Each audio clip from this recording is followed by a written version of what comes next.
Ooh, my darling, got me working day and night. All right. All right, y'all. Today's stream. I'm about to make me something to eat. I got some ground meat.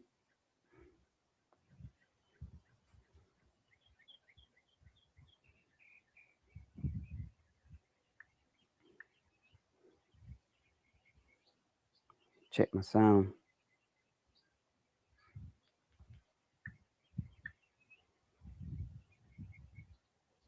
Check my sound. Sound good, right? Yeah, I'm about to make me some ground hamburger. All this stuff come off our farm too, right? My wife made me these breads right here. These are some yeast rolls. This some of our meat harvested and grown here. Also, the seasonings are now back in stock. I need to go on there and put them back in stock. 1 second. We just got them back in. Just got them bottled today, fresh. So let me go on here and set it up. But we just got these back in stock, and I'm gonna do a 20%. I'm gonna do a 20% sale for everybody who missed the sale. And let's do this right quick, y'all. Inventory. Let me add this back. Okay. So I got I'm gonna sell 100 of them right quick. That's what I say we have. Um, Save, and I'm gonna do a 20% off on this, right? Because y'all, let me see. I'm gonna do 20% off on the Amen Somebody seasoning because a lot of y'all missed it last time. So let me create it.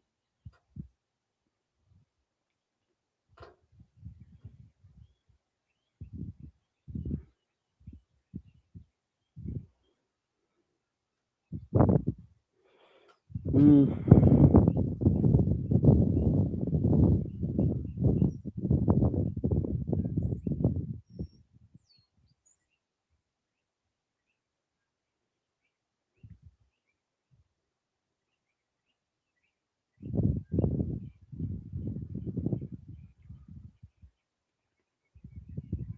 Hold on, y'all.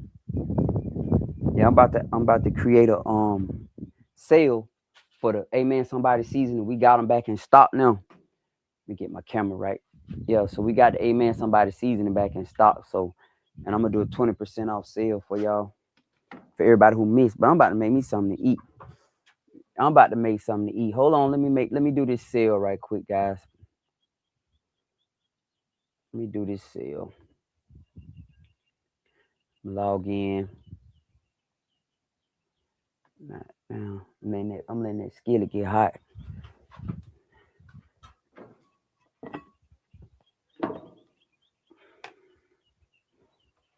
This about to be a little smash burger, quick little smash burger. Big old ball right here. I'm gonna cut it in half.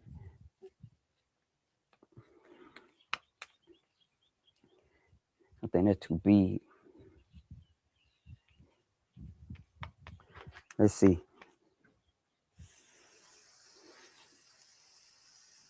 I'm gonna make two of them, and I'm gonna smash them right quick.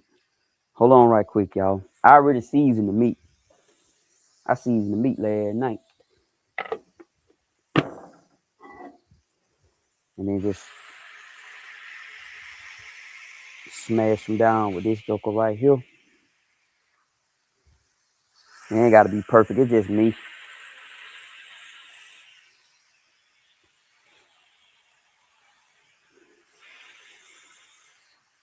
That works. Cool. So let me do a quick sale for the seasoning. I have 100 of them, y'all. Let me create one. I tried to do it on my phone. I can't create one on my phone. We're gonna do amount of product. It's gonna be automatic discount, y'all.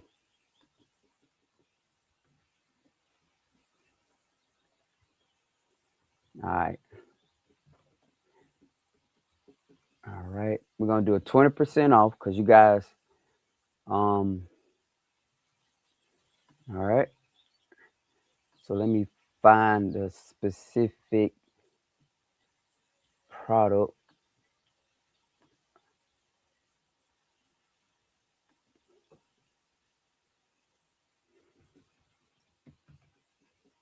All right. 1 second, y'all. I'll be back on camera in a minute. Okay.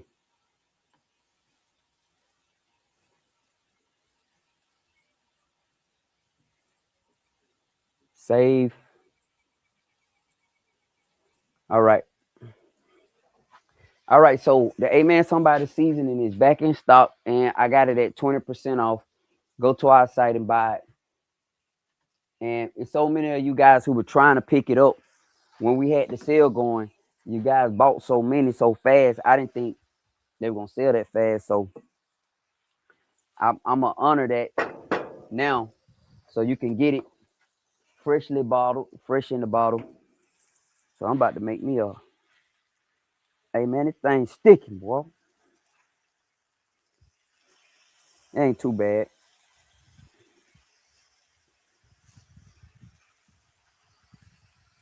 It's sticking a little bit.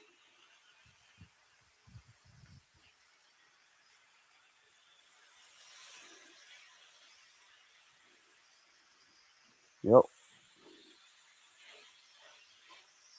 I'm gonna put them on these buns right here. My wife made.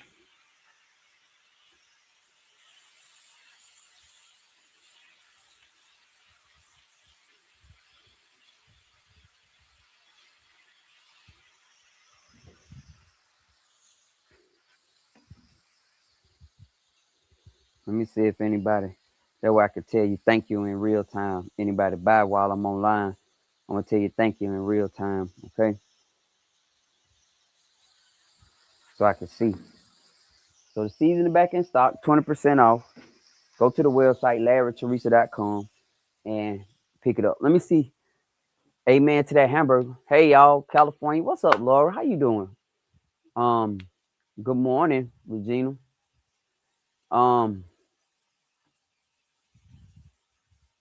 I see my people my I see the I see the doggone trolls are already on my kick. Oh yeah. Yeah, this thing is it's sticking a little bit. Let me taste it though.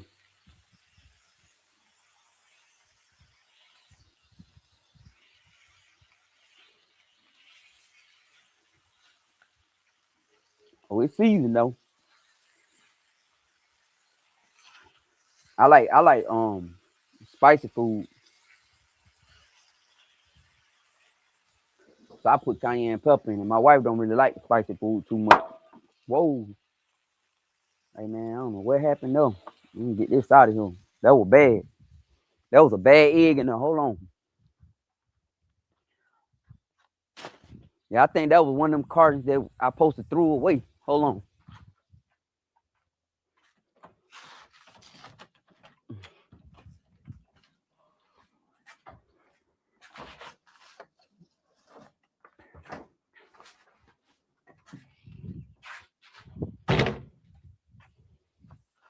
Yeah, that was one of them. My bad. I picked up one of them old cartons. I don't eat shit. Split them, blew up everywhere. I'm trying to burn the burger though.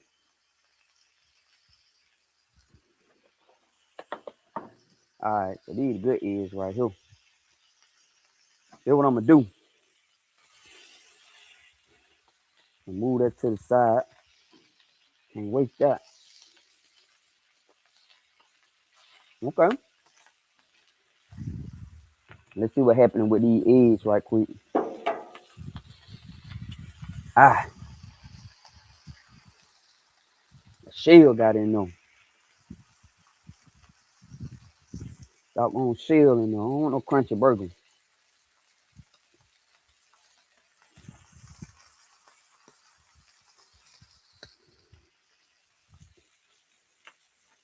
They're gonna probably stick too, ain't it?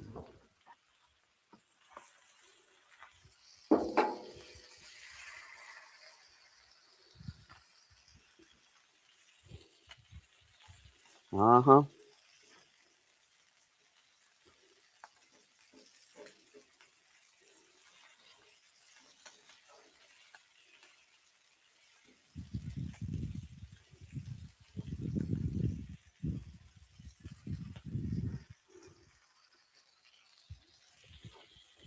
Well, hot one. I'm gonna do this bread right quick. She made it for me last night. Late last night too.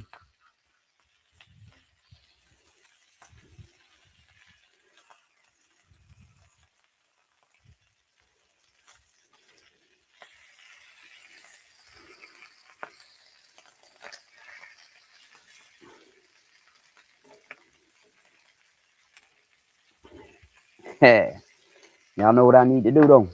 I need to pull these bad babies apart. Nice. Now I'm gonna do it like this. Put in some of that beef, that whew, some of that doggone grease. Yeah, this for me. Egg sticking, thugging it, boy.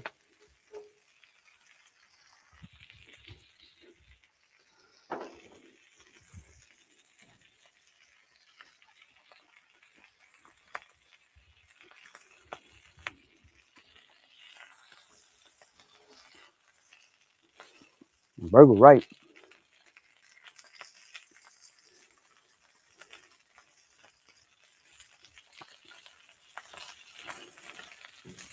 And the goal is not to have to wash that many dishes. So I'm trying to keep this as clean as possible, y'all. Look like you look like more of your chicken handler than an egg handler. That right. So it's not a sale code, Sheila. Just go to LarryTeresa.com.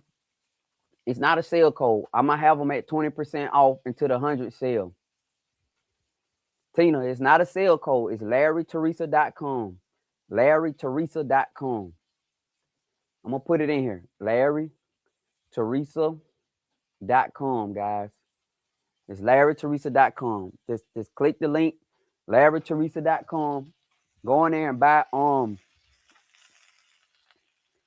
in there and buy it's 20% off. It's gonna be 20% off until they get sold. I'm about to use the Lumifoil though. This thing hot, boy. Let me cut it off. It's just me though, so I ain't really worried about, when it's just you make it do what it do. Dang, that was a good piece of meat. I ain't gonna let that. Oh, darn it.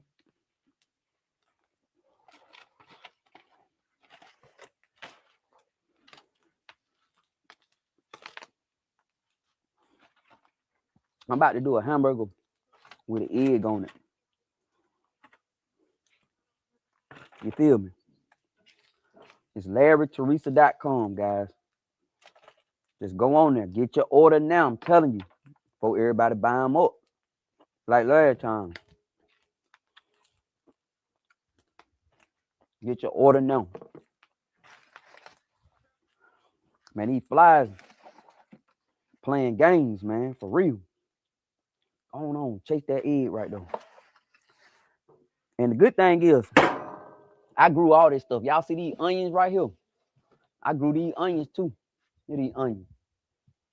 They still alive, man. I'm gonna put them in some water and see if they're gonna live.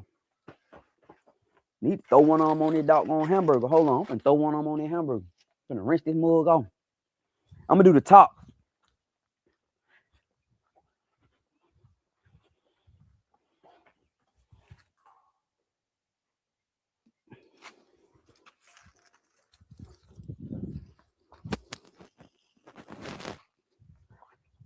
Hold on, y'all. I done let doggone flies attacking my stuff. Dang it. Man, let me get up out of here, man. Darn it. I don't know what I was thinking about. Hold on, y'all. Let me sit right here and eat my food. It is what it is. That's where I'm sitting at. This my workstation. Y'all see? It is my workstation right now. Let me see what's happening. Bro said, I inspire you. Good deal, brother. Good deal. I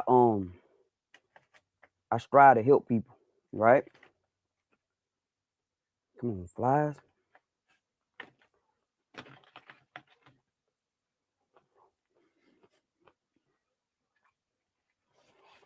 Has anybody ever found the reason why flies exist? Mosquitoes exist. Why do they exist?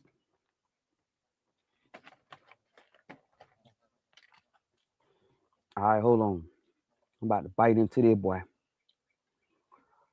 I'm gonna stay here and answer y'all question too. Amen to that burger. Y'all feel it? Praise the Lord.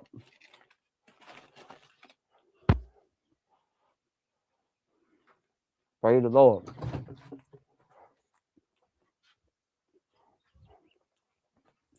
I'm trying to be great, but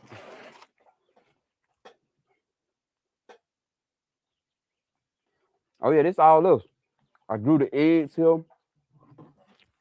the beef here, the pork we got from my neighbor right across the fence line farm, and the bread. My wife freshly milled the flour, like she grind it up.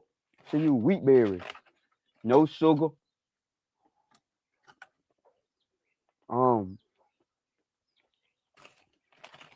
She hooked it up. Jennifer Smith, hey.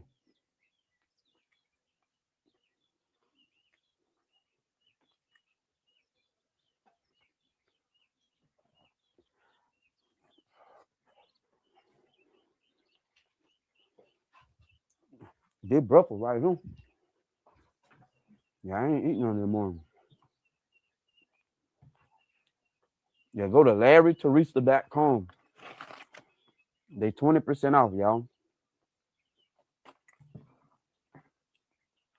Larry Teresa, LarryTheresa.com.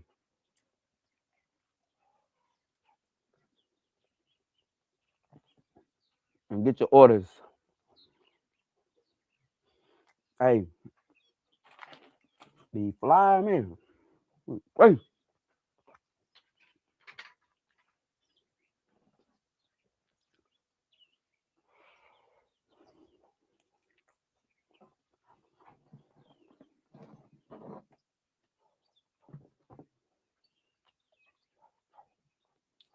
Man, them flies, they ain't playing.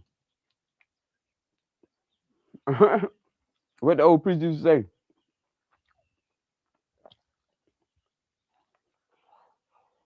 I don't know.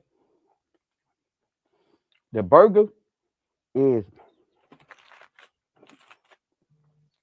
cow and pig meat.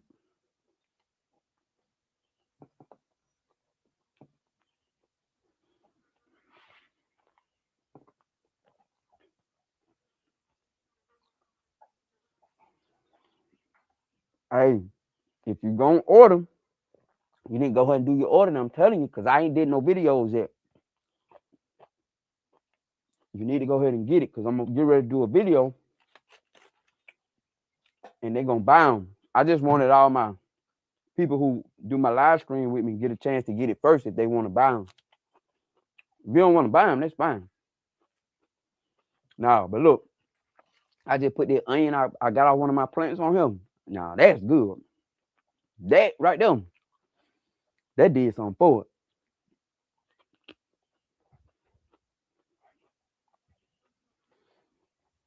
Yeah, it turned out good, y'all. Especially these flies. Especially with these doggone onions. Man, these jokers just done rampage, man.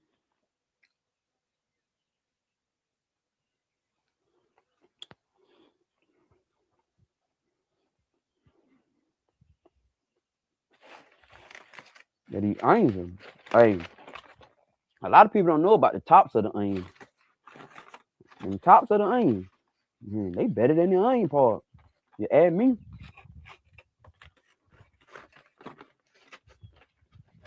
Come on, flies. Let me tell you something I ate this past year. Fresh off somebody's place, though. I've had it before, but I never ate it off somebody's place. Some gator. I ate fresh. I ate fresh alligator off somebody's place. It was so good. That truck 2006, man. Got that LBZ in them. Yeah, that truck of 2006.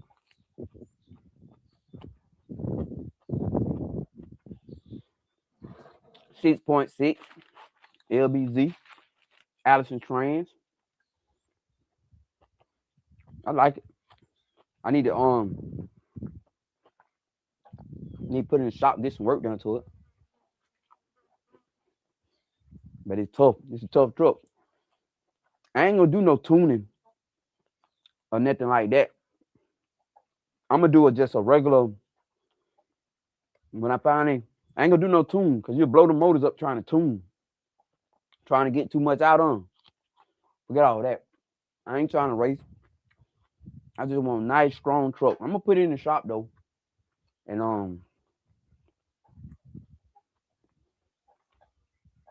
I gotta get some work done to it.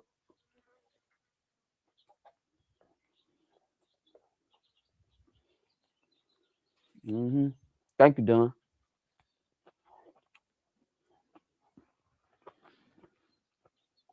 Yeah, it's a big old truck, man. It pulls, but it needs some work. The people I got it from, they just neglected it, and it's truly a farm truck, to be honest. Will say I'm working on getting my land, bro. Gotta get it, man. Just do it. It ain't no easy way out, my friend. You just have to do it. Ain't no easy way out. We got to pull the trigger and figure it out. But if you try to figure it out, like if you try to have this great plan before you do it, a lot of times we talk ourselves out of it because the path ain't clear.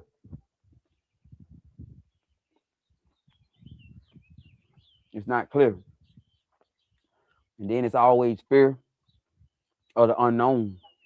What if, you know? What if this happened? What if that happened? You know what I mean? I understand how that go.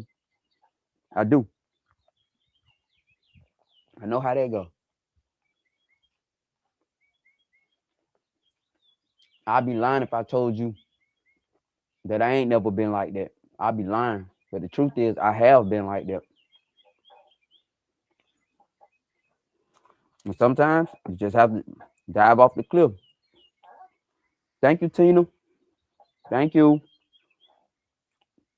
Tina got her some. She saved the 20% off. Good deal. Thank you, ma'am. You too lazy for that life, yeah. I feel that. Yeah, this ain't a life for the lazy, buddy. At all. Especially mess around talking about getting some animals. Oh no. Let me tell you something. Them animals, boy. Animals ain't no joke.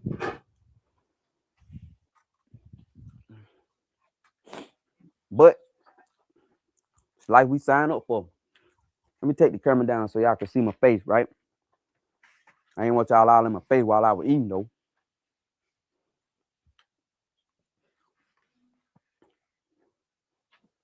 Make sure my camera right.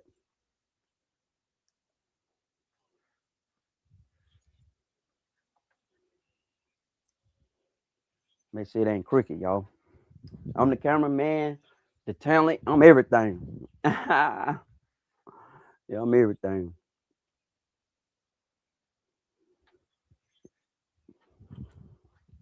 But that's all good though.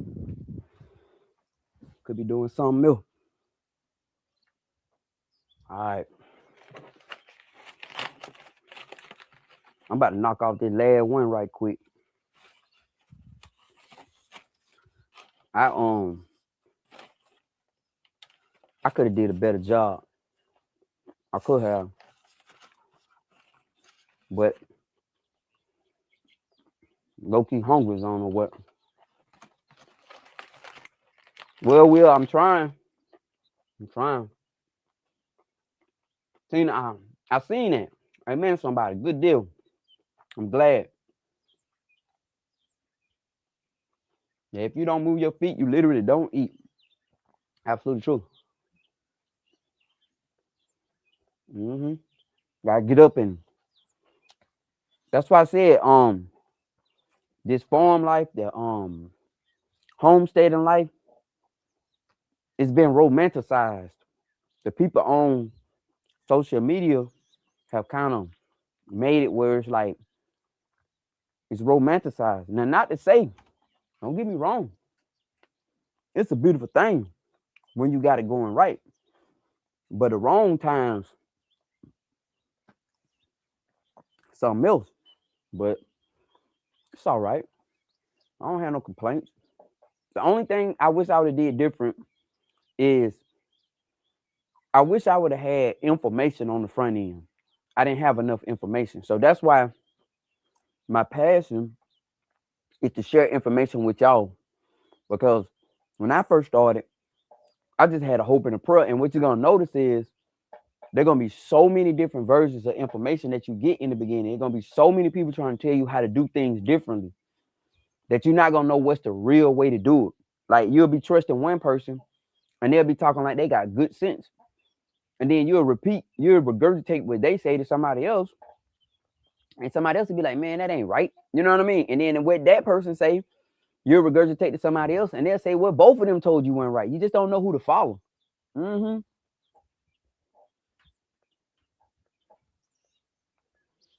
So that's been one of the biggest things about this journey. You don't know who to follow. You don't know if a person just trying to tell you what they want you to know for their benefit, or they just simply don't know, you know? I've had so many people give me advice that don't work. Not for me, but let them tell it it's working for them. So for me, man, I'm just doing what I'm doing. But I try my best to help y'all. I try to tell y'all stuff because we gotta have somebody to go forward and do the stuff and figure it out. So when we talked about the land clearing and all that stuff, I'm just telling y'all based on what I learned. You know what I mean? I'm not telling y'all based on what I heard. I'm telling you what I know. But you may do something completely opposite of what I'm telling you, and it still work. And that's the thing, man. You know, I don't think it's one way to do this. It ain't. It's a beautiful thing, you know. Coming from the city, you know. I come from the city, man. Grew up around there with concrete and lights. You know, we thought the country was Lithonia. Yeah, my daddy moved to Lithonia, but we thought that was the country. For real.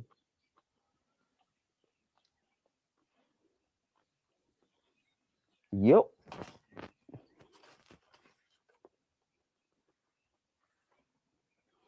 And I'm just trying to stream every day. I'm gonna keep saying that. I'm on Twitch, Kick, Facebook, YouTube. I gotta set up my IG. But every day I'm just trying to stream something and just be out here on some. I'm in the middle of South Georgia. So y'all can see what I'm looking at.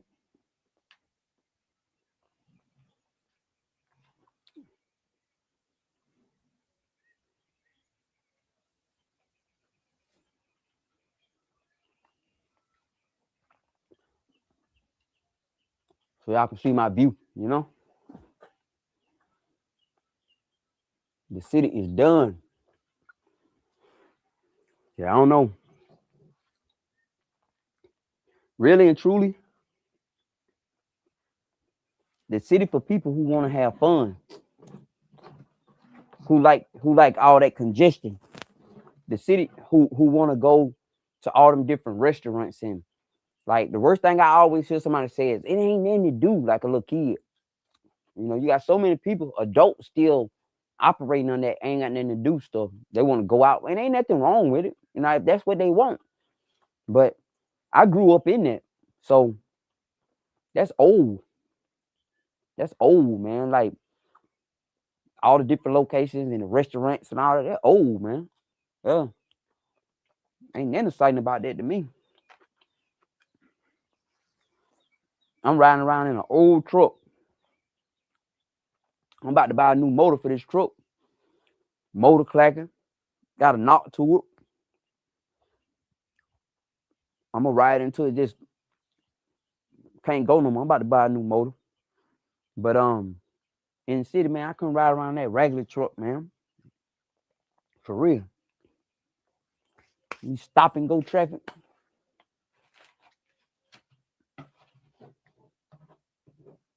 For real, man. When I was in the city, man, I had more payments than I had anything. We're doing it though, boy. I'm talking about we're doing it. I'm for real. We're doing it, bro. I'm talking about I ain't just saying that. We stayed downtown. Or we stayed in Buckhead. We stayed up there in Buckhead, brand new facility. Ate out every night. Every night. Every day we ate out. Swiped the Amex for everything. I had a bid in the Amex. Swiped it for everything. For real. Only thing I ain't swipe it for was for my booze. Cause I just used it as write off. Anytime we took lunches together at work, tax deduction. When we was at home, I tried to keep my two spending separate, but I just went to work every day at my office, came home, went to the liquor store. I'm talking about we're drinking like a fish too. Drinking like a fish. Tennessee, I'm from North Carolina, but you live in Texas. I would like to know how to start a homestead in Texas. Any advice? Well, you got to remember, homesteading is not about size. It's about ingenuity. So let's say you stay in a community, or let's say you got a house right now and you sitting on 1.5 acres. Now, as long as you're able to, because what happens is now because of this new homesteading thing, you got a lot of these cities are passing ordinances, and they're saying you can only have so many animals. Like you can't have no roosters, but you can have hens. You can't have nothing but 2 sheep, 2 goats. You know, the people are doing it. So my first advice for you to be is find out what the ordinances are where you're trying to go. See, I live way back in the woods. Like I live back in the country, man. Like way back in the woods, y'all. Dirt road, pine trees, and you know. So I stay way back in the woods. So for me, it ain't pretty much anything we can't have or do. Hold on, let me make sure this off. This thing smell like it's still hot. It ain't pretty much anything we can't have, can't do, because who coming back here? You know what I mean? Ain't nobody coming back here. You know, but hold on, y'all. This thing's still on. I'm gonna just cut the gas off. Burning down. But I would say if you're getting ready to think about starting a homestead, the first thing you need to understand, and I need to really make this point. The first thing you need to understand is what is the point of a homestead. Don't confuse a farm and a homestead. Okay. So I'm gonna explain the difference. The farm is a business. We run it off a business. It's 24/7. We running cows, we running sheep, we running goats, and we selling them and we making money and we running a business, right? But if you're just gonna do a homestead is not about business. It's about supplying food for yourself, right? So, self-sustainability. That's what homesteading is about. self-sustainability. So if you understand what you're trying to do, then you can approach it in the right manner. So if you're trying to do farming, like you're gonna try to create a business out of the land using animals, using crops, then you have to buy accordingly. So when I'm talking about homesteading, that's why I always make sure we getting clarity about exactly what's trying to be accomplished. You get what I'm saying? The homesteading is all about self-sufficiency. You just want to supply food for yourself and your family, self-security, food security, right? So you can do that on 1 acre. You don't need no 15 acres to have a homestead. So that's why I always say that. If this the point I'm trying to make, I say that because I don't think people are clear about what they're trying to do. So we see the animals, it's exciting, but if you just really pretty much want a petting zoo and want to have food for you and your family, then you don't need a lot of space to do that. Like you could do that on 1 acre, 2 acres, you could do that, right? And you can get real creative with 2 acres.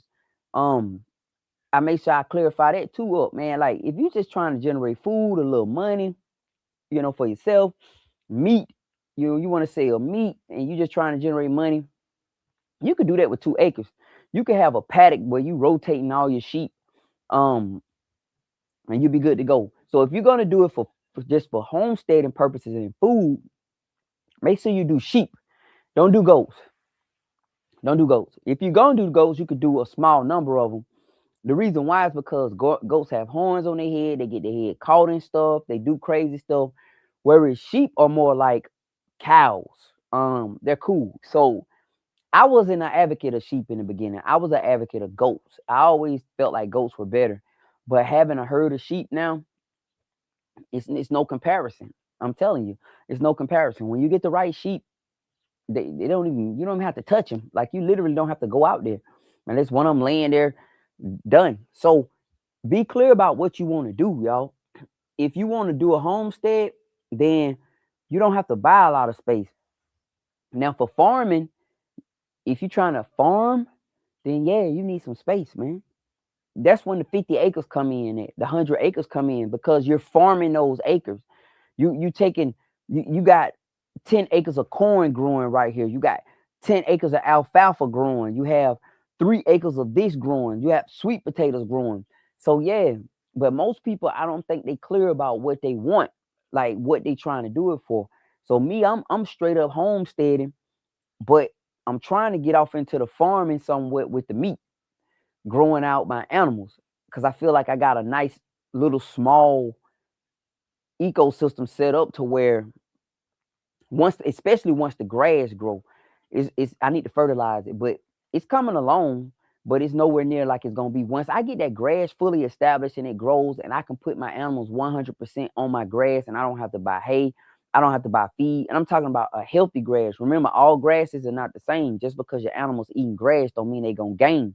So you literally have to put your animals on the type of grass or type of forage that gonna make them gain weight and make them, even if it don't make them gain weight, it will help them sustain their weight, right? You don't want to put them on nothing they eating, but they just shriveling up.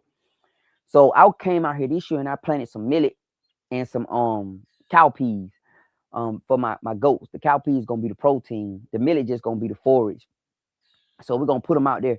And this is my first crop that I'm putting on the ground. And I did a pasture mix in my big field last year, which was cool, but we didn't get a lot of rain. I did rye as well. So for me, I'm trying to switch over into the farming, but I don't have irrigation in my field, so everything is predicated off of if the doggone rain. We haven't really got that much rain this year, so we've been slow on the grass. But once I get my grass established this year, if everything happening like they say is gonna happen with the rain, then I think this year will be a good year for me with my animals, with my grass. I can rotate them out, put them on this field, that field. We can grow them, and then you got less inputs, meaning you ain't got that much money tied up in them. But right now, I got a bunch of money tied up in mine because I've been having to feed them because I ain't had no hay. I don't grow my own hay. The grass ain't been growing because it ain't been raining, so it's been tough. Let me see. So yeah, Walter said I inbox you. I just started my farm and I was trying to buy some of your goats. When you get time, inbox me back. All right, Walter, man. Let me do it right now while I'm online, man. I'm sorry. I get a lot of inboxes, right? So charge it to my head and not my heart. Let's go on here. Your name is Walter. Let me search my messages. I got a lot, bro. Walter Burris. The name not even coming. Oh, hold on. RRUSS. Let me see. Okay, you're a truck driver? Are you a truck driver? I'm not sure. Let me see your picture, bro. You standing there with a... Oh, I got you. You drive trucks, right? Okay, I got you. All right. Let me make sure.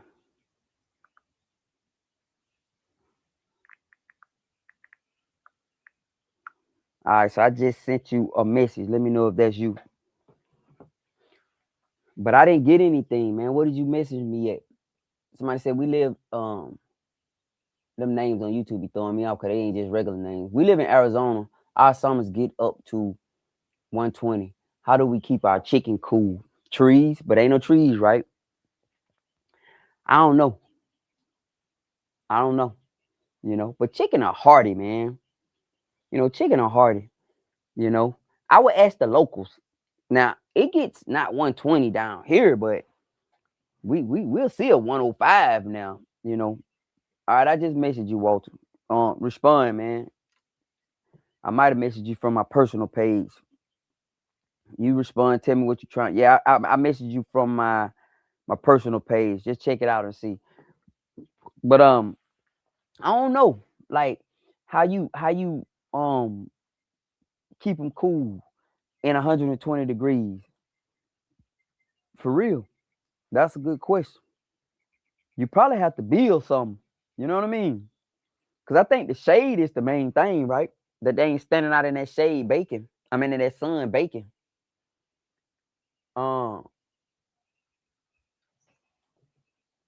You need some guidance. What you need, just tell me. We on. I just messaged you. Let me know what you're trying to do, man. I mean, I'm sitting here. So if you got any specific questions, that's the purpose of the live, man. I'll try my best to help, you know, answer some questions. But yeah, I don't know what you should do.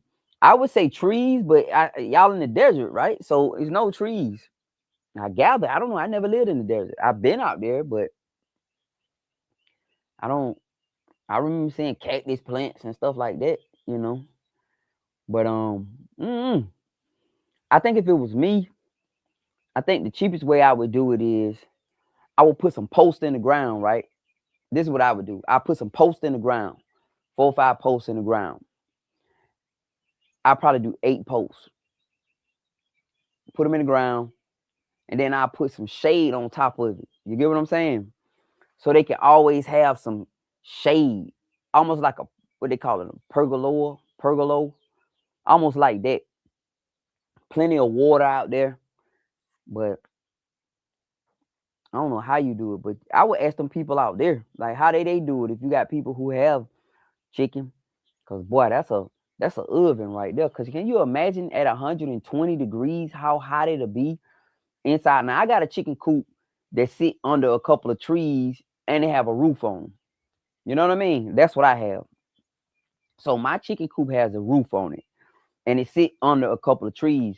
So I made sure the trees stay there. So it's a lot of shade. You know what I mean? But yeah, I would think the main thing would be shade and water, getting the shade to them in the water. And yeah, I think so. That would be the main thing. If it was me, I'd just be trying to make sure they got as much shade and as much water as possible, that they can get out. But one thing about them animals, man, that I learned, them jokers smart, man. They smart. They not dumb. They not dumb. Yeah, they not dumb at all. Let me see. Let me see, Walter. I don't have no message from you, but I may do. Okay, Walter. Yeah. Now, Walt, I just sent you a message. So whatever you want to ask, I'm free to open. Ask. I will give you some information, but the research portion of it gonna be on you. The reason why is because the information that I'm giving you, Walter, is for me in my area, my land. So it's like somebody trying to tell you how to grow crops on your soil. They can tell you how to grow crops on their soil. They can't tell you how to grow crops on your soil because they don't understand the shade conditions. They don't understand the soil makeup. They don't understand. It's so many different variables when it comes to growing a crop that you can't just bust out and tell me all you got to do is put a little lime in there. It may not work for you. You may put a bunch of lime in there. You may put the exact amount of lime they tell you to do. So the best advice is go get a soil sample. Go get a soil sample. I don't know how it is in your state, but in my state, when I go get a soil sample, they ask what type of crop you trying to grow. I tell them what type of crop I'm trying to grow, and when they do the soil sample, they come back with a report basically on the condition of the soil and what I need to do to get these type of crops that I want to grow. So that's the best advice. You see what I'm saying? So I can give you some general information, and when I say general, I mean very general information. If you want to know about type of goats, my preference are the Savannahs and the Boers. I lean towards the Savannahs more because they get bigger faster. But the Boers will do too. The Savannah babies get bigger faster, but the Boers will work too. You know, if you can't get any Savannahs, get some Boers. Kiko, they don't get as big as fast as the Boers and the Savannahs.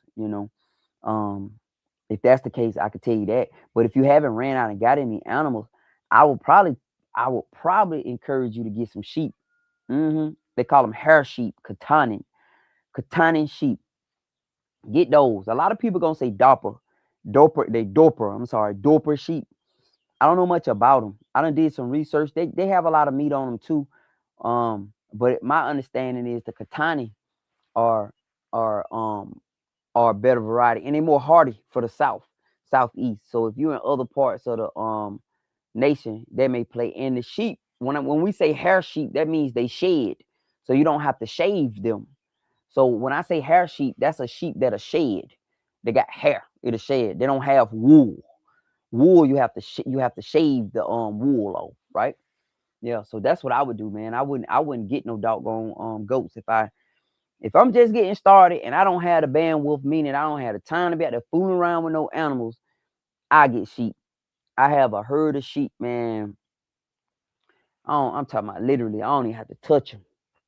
Somebody was talking to me the other day. A guy, he been doing goats long. The man been doing goats almost about as long as I've been alive. That's how long he been doing goats. Like for real. The man said, Larry, I don't want this microphone to sound crazy. He said, Larry, I saw your sheep. What you think about them compared to goats? I said, if I had to start over from scratch, that's the only thing I do is sheep. He said, that's what everybody say. I said, yeah.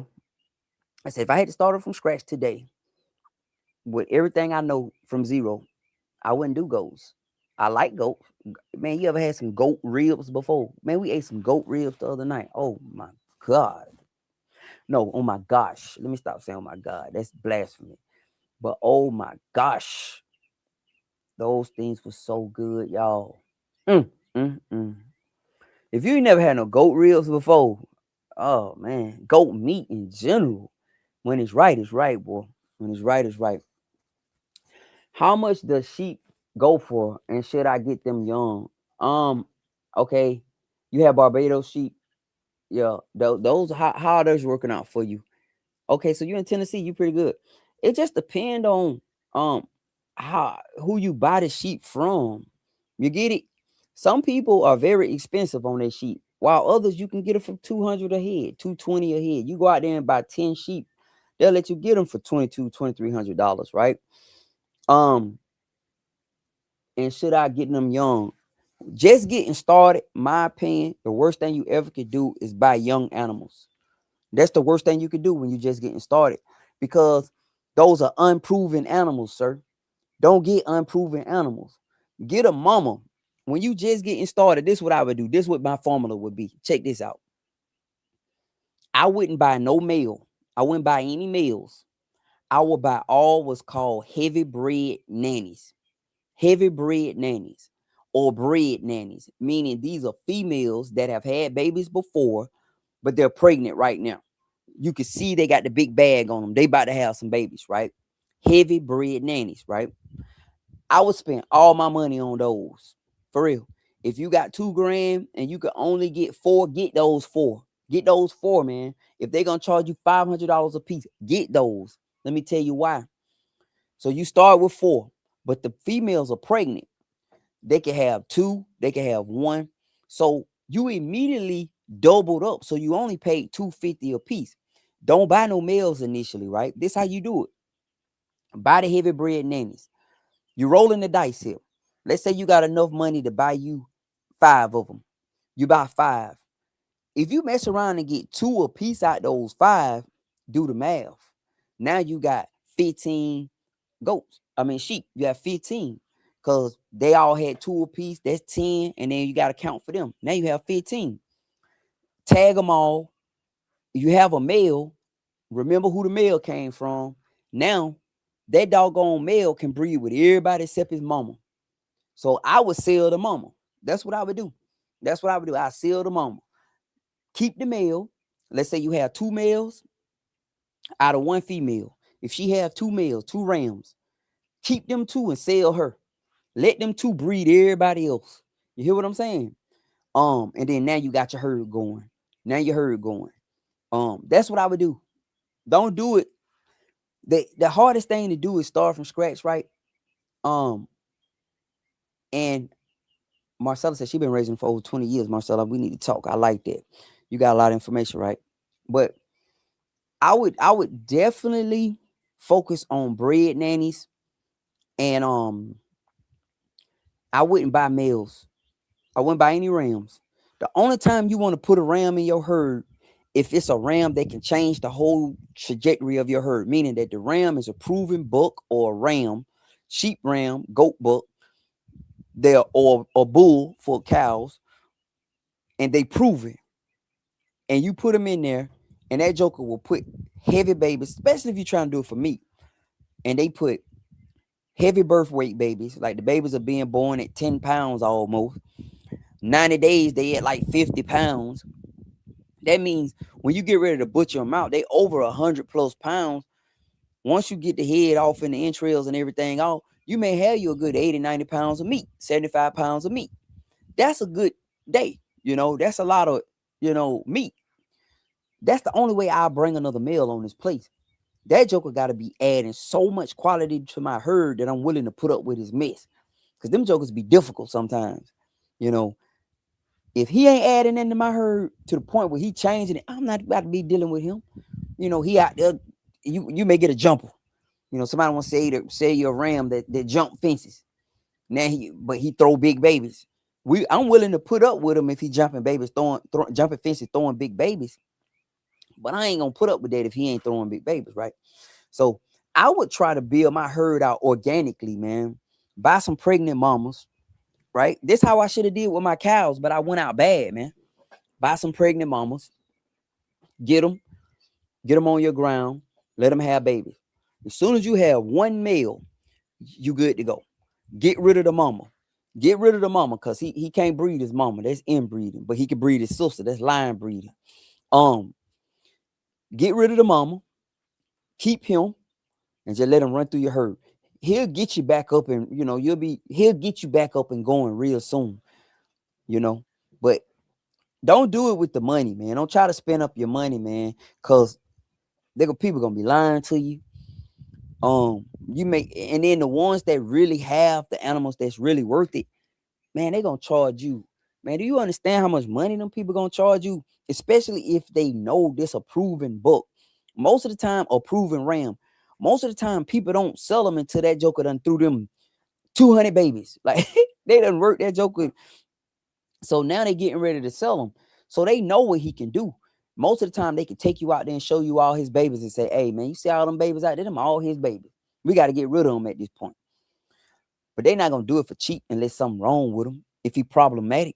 If he problematic, they'll get rid of that joker then. He too aggressive. He out here jumping fences, tearing stuff up, fighting with other animals all the time. People want to get rid of him. So they'll sell you the problem. Be careful with that. Yeah. That's what I learned. That's what I learned about animals, man. If I had known what I know now, I could have built this thing out real good I had a bunch of cows in the beginning, y'all. I had a bunch of cows, man. And I went out bad with the cows because I didn't do it like I should have did it. Now, I'm gonna tell you the biggest part of my decision to get rid of cows, and it was simply financial, man. It was purely financial. I just had to get rid of it because I couldn't afford to feed them jokers. Don't run out and get cows if you don't have a field full of grass. If your grass not right, don't get cows. Cause those jokers eat, buddy. When I say they eat, you could put a round bale of hay out there. That joker be gone in a day. 2 days. I had a small herd. One round bale was 3 days for them. 3 days. The round bales I was getting was $65 at the time. You know, that was expensive. So, but if I had a field full of, if I was baling my own hay, or I had a connection with hay that they were selling it to me super cheap, because now I know where to get hay at dirt cheap. Old hay, they call it cow hay, last year's hay. Let me tell y'all about this, because somebody visited my place recently, and he was asking me questions. He was telling me how much he was spending for hay, and I ain't putting his business out there, but he was saying he's how much you spend for hay, right? And I was like, man, that's ridiculous. He said, yeah, the guy's selling me premium quality hay. They call it horse hay. So when somebody say they have horse hay and you have goats, run, man. You don't need horse hay for goats. Horses are very particular. Horses won't eat everything. Not saying goats will. Goats won't eat everything. Like cows, you can, but with cows, goat, and sheep, you can use a lower quality hay. So when you negotiating with somebody about your hay, you could say, I want last year's hay for grass hay. Now I give my goats perennial peanut hay, which is kind of expensive, but it's feed. It's almost better than the feed we get. You know, the feed I've been giving them, I actually switched my feed to a cheaper free feed, non-medicated feed. And I just go heavy on, not heavy on the peanut hay, but I do it every other day. I do a peanut bale every other day, and I do a bunch of feed every other day, right? And then I keep a big old grass bale out there every day so they can eat. Just trying to be kind of strategic with how I'm feeding.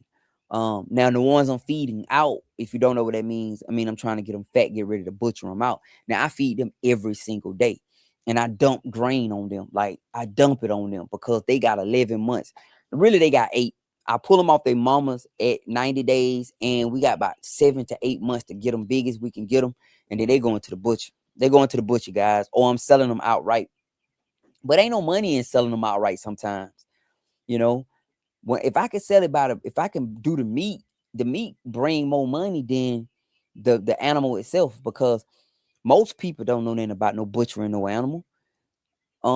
They gonna want you to do it or want you to take them to your butcher. So I just rather this time I'm just selling meat. That's it. I'm just selling meat. This how much I get per pound. You can pick out what poundage how much you want. You tell me you want some ground. I send you a bunch of ground. You want some chop this, chop that. I send you that, or you could get it directly off my freezer, wherever I'm at, right? But yeah, man, yeah. The animal game, it ain't no game. The animal business, the business of animals, you got to be smart. Um, I jumped in it and I wasn't that smart with it, but I'm getting there. Like I'm getting there. You got to be a little if you're doing it for meat, you got to be a little cutthroat too. Because you can't fall in love with the animals. You falling in love with the animals, you got to get rid of some animals. If not, you got a petting farm, right?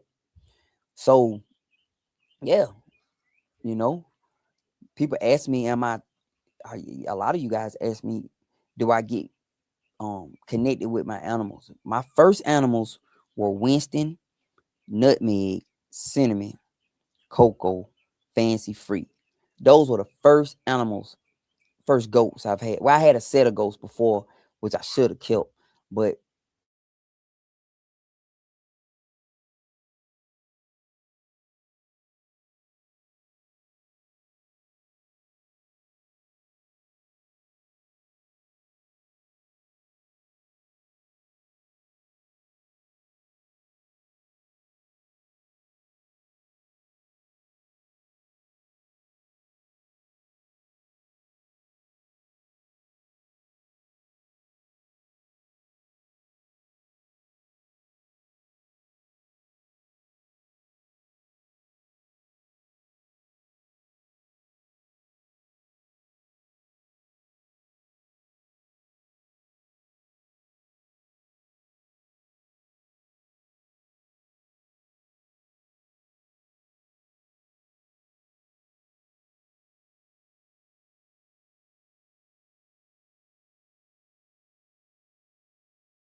Man, it's crazy. I know good and well. Y'all not on. It froze. I know, man. You never heard of peanut hay. Let me see. Ain't no way this. I just restarted my whole computer, guys. Ain't no way y'all still on here. Hold on. Let me see. Ain't no way. Yeah, my whole computer just went down, guys. I don't know. Let me see what's up. Let me see. Ain't no way. Oh, we still. Oh, hey, no, y'all still on here. Listen, I don't know what just happened, but my computer just went blank on me. And I had to restart it, but I looked back up when I connected the stream back. It all of a sudden connected to the doggone thing. But look, so she said you never heard of peanut hay. Okay, so all right, there's two types of peanut hay. The first type of peanut hay is what they call thrash hay. That's the leftover peanut scraps, right? It's vine. They call it vine peanut hay. It's pretty much just gonna be the leftover peanut, the discard from the peanuts. So when they go out there and they go out there and they harvest the peanuts, the stuff that's left over, they build it up right then and there. I'm gonna tell you something, man. That'll get you through the winter. For real. That'll get you through the winter. Especially got some cows, man. That stuff will get you through the winter. Like, not a lot of a lot of people don't like the thrash hay. They speak down on it. I had success with it, especially during the winter. Now perennial peanut hay, that is actually a crop in comparison to um alfalfa. It's actually better than alfalfa because it's more soluble, right? It's easily to digest. If you know about alfalfa, if you give too much of that, them jokers are bloat. So the perennial peanut hay, the perennial peanut hay are it's a better quality hay. I got a great family. Hey, Black Six Earl, man, yeah, man. I don't know what just happened to my laptop, man. It just went down. It didn't even go down. It just went black. And I think it was still up, but it said, oh, okay, I grow peanuts, but I never thought about giving. Yeah, just get that. So what you do is you can take the especially for sheep, just have them bale it up when it's leftovers. Like if you grow peanuts, whatever is left, the vines, what they do is they have that combine or that machine coming through there harvesting the peanuts, and then they have a baler running right behind it. So they bale it as soon as they harvesting it. They roll it. I mean, the rolls be cheap, man, $25, $35. But listen, and it's gonna be a lot of waste. Remember that. It's gonna be a lot of waste because they're gonna pick through the vines. They don't want the vines. They want any of them peanuts in there, any of those leaves. They want all that in there, right? But I'm telling you, during the winter months, when hay get to being funny, if you're not building your own, shoot, that peanut hay come in the clutch. I had it, man. I had it one year, man, and ma'am, and listen, that peanut hay saved me one year. When a friend of mine told me about it, he was like, man, just use peanut hay, Larry. You can get it for cheaper. Because what happens is when you're doing orchard grass or you doing we got hay, just good quality hay, like TIF 95 or whatever hay, right? When you get right around in January, everybody pretty much either done ran out of it, it's already spoken for of it, or it's extremely high. Everybody already, they not trying to sell you any of it because they trying to make it until when the grass start growing again. But that peanut hay, they build it and they just got it stored up. All you do is find, if you're doing peanuts yourself, just build it up. If not, find your peanut farmer. They'll sell it dirt cheap, man. Just never give your pregnant females any peanut hay. Now, I did it this year. I lost one of my females. I don't believe that was the reason. I believe it was something else going on, but I lost one. But while I had another one, she doing well. She got 2 big babies up there. But just don't give your pregnant females none of it. Yeah, man, my laptop went down. I don't know what happened, man. That was crazy. That was crazy. And I'm just sitting out here, guys. I'm trying my best to stay on top of, staying committed to what I said. Let me see. Yeah. Yeah. So I'm trying to stay committed to what I said I was gonna do, and that's stream every day.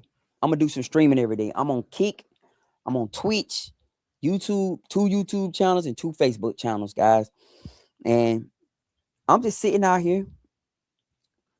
I just got back. I went to drop the animal off. I went and got one. She getting butchered out. I dropped her off. I really need to get out here and change the tires on my trailer, but it ain't the end of the world. I got 2 flat tires. It ain't the end of the world. I can do it today or Monday, you know. I try not to be in such a hurry. I used to be like that. Rush. On the go.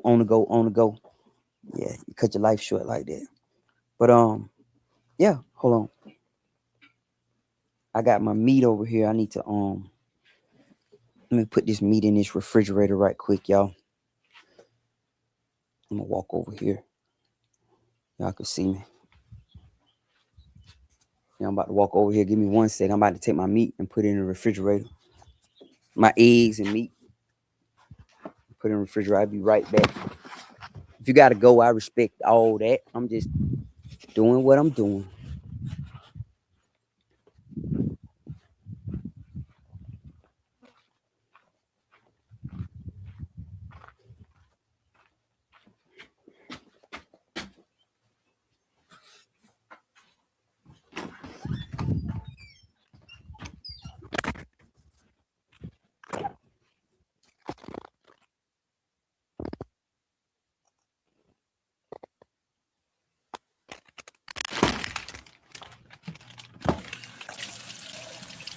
Water.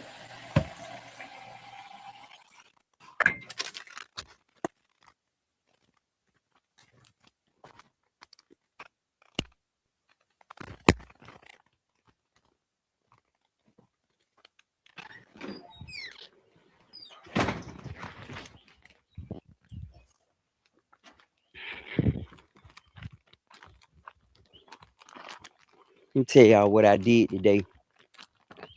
And it's thanks to my YouTube family put me on this. I'm gonna tell y'all what happened. So yesterday, when I posted it about me doing my garden and I showed my tomatoes, I had a whole group of people that reached out to me on YouTube, man. And all of them reached out and said the same thing. They're like, Larry, you need to cut them tomatoes off of there and allow the plant to get bigger. So that's what I did, y'all. I cut the plant off a lot. I cut all my tomatoes off today. All of them. I hope it don't make no fool out of me. But the plant focusing on growing tomatoes. These some cherries I have. I love these cherries. They're expensive though.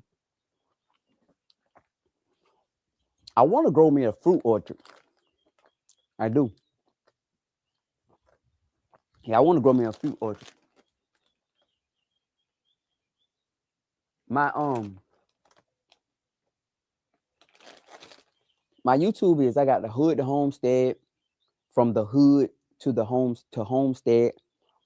I have Larry B. Jr. I got 2 YouTube, from hood to homestead. Let me see. Hello, hey Mimi.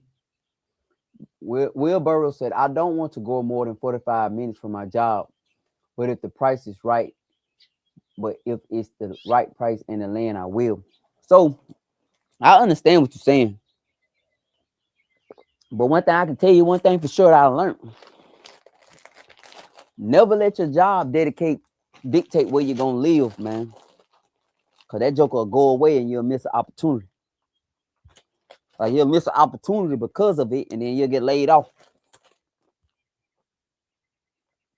It gotta make sense though, right? Which I respect. But I remember working in corporate America. When you gotta let people go. Folks done packed up and moved near us and everything. Man, we had people pack up, and we had one guy, he moved his whole family from New Hampshire or something like that. He got fired. I remember the look on his face. He told me, he said, man, my whole family mad at me. My wife, my children, everybody. He said, I done moved them all downhill. They done left their friends, high school, everything. And now I done got let go.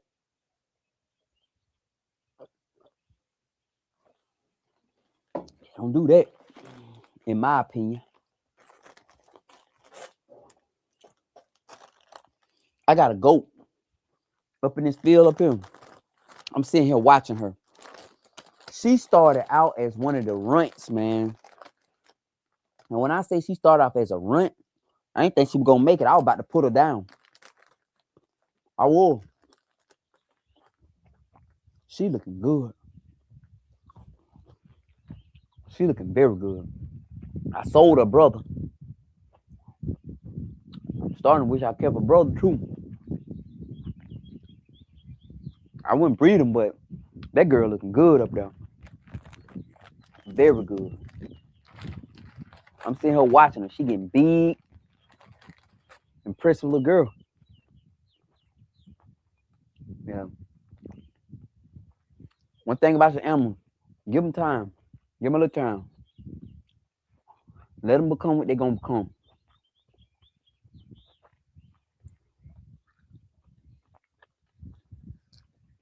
She was a little ugly, little duckly. She look good now, y'all. For real.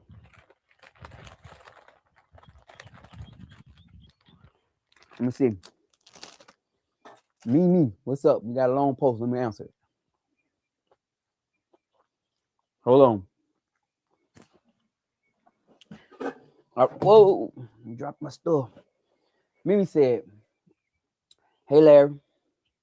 I just recently started watching your videos and I've learned a lot. Praise the Lord.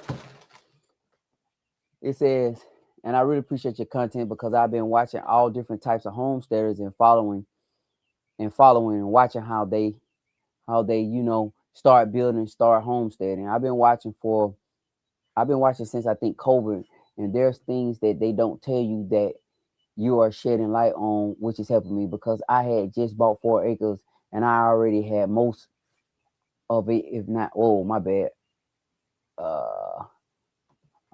Okay.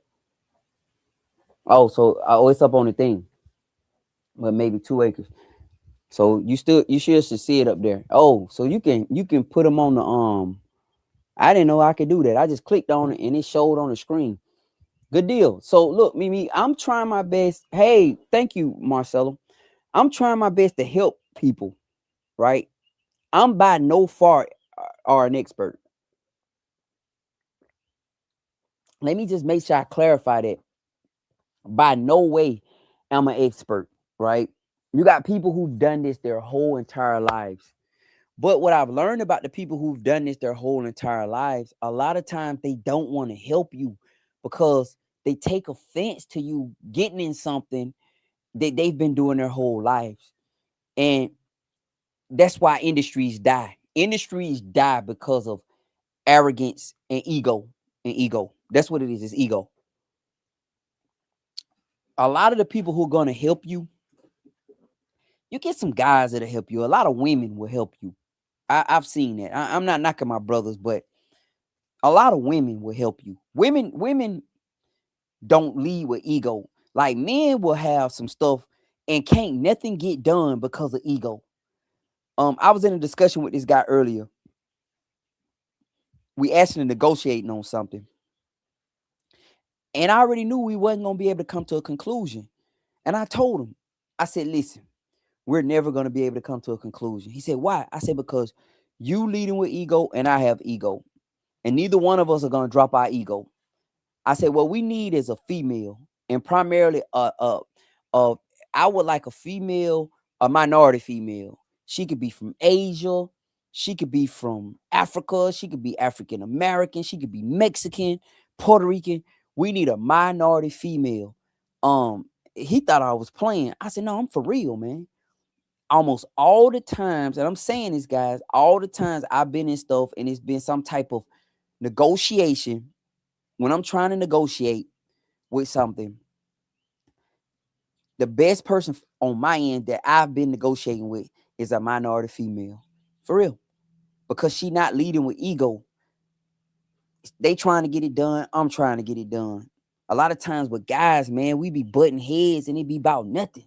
It be about nothing. So when you trying to start farming or you trying to start homesteading, a lot of these guys be having so much ego, man, and they want you to validate them before they even help you. Like they're to the point where they want you to kiss the ring. Like they want you to bow down and say I'm the man before they help you. And then when they help you, they only gonna give you so much information because they don't want you to supersede them. So for me, I'm actually trying to help people because I remember and I know how it is getting started and nobody want to tell you nothing. They just want to talk about you and laugh at you. And then when you do stuff and when you do stuff, they want to say, oh yeah, I could have told you that, just some real live lame stuff. You know what I mean? Like for real, man, there's so many dudes like that. A lot of the women, I'm not hating whether they white, it's been all kind of women. A lot of white women have helped me. I ain't gonna lie. Right? I'm not gonna lie. A lot of white women have helped me. And some white dudes, they have too.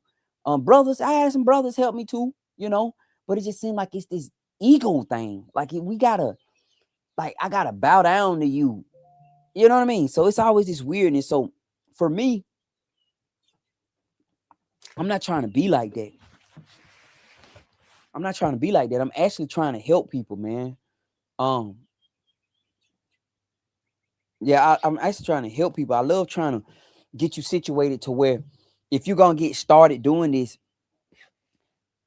I can give you some type of guidance to walk you through this stuff and say, yeah, don't do that, or man, try it, because that's what I say. People always say you shouldn't do that, and then I'm doing it, and people gonna say, and then so this is the biggest another thing. They say, nah, you don't supposed to do that. I say, okay, well, I've been doing it for 2 years. And they be like, well, you probably just got lucky. I'm saying to myself, have you ever done it and failed at it? Or are you just regurgitating information somebody told you? Because that's the problem I have, man. I got that problem right there. Don't come telling me something just because somebody told you it. Like, give me the information. Okay, it sounds good. But do you actually know? You get what I'm saying? A lot of people I've learned, man, they'll pass on information to you that they truly don't know. They don't know, So I tell you in a heartbeat, listen, just try it, man. If it don't work, then you know it don't work. People will tell you the right way to do it, and you'll try to do it that way, and that don't work. You get what I'm saying? It's certain things that are true though, like you the kind of fencing you need. Like, don't get no goats with the wrong type of fence. I can tell you that. You're talking about building out a homestead, budget for a road, budget for an easement. If you're in the middle of nowhere, make sure you got the money for the road, because you can't build on a property you can't access. Me personally, I would never buy a property with nothing on it as a newbie. I would never do that. And what I mean nothing on it, just a raw piece of property, because the ideal sounds good. I always say this. Somebody say, Larry, I'm about to buy 75 acres. I'm like, really? Wow. And they be like, yeah. I'm like, so what's on it? Oh, nothing. It's raw land. All kind of numbers start running through my head when they say it's raw land. Okay, so it's raw land. How close it is to the nearest utilities? Because if it's raw land, you're gonna have to get power pulled to it. So if they answer me and say, we're just gonna do solar, I say, okay, well, that's good, man. Y'all done already answered that question, because that's the best way to do it. If you're gonna be in the middle of nowhere, the best way to do it is get you some solar panel and a propane generator.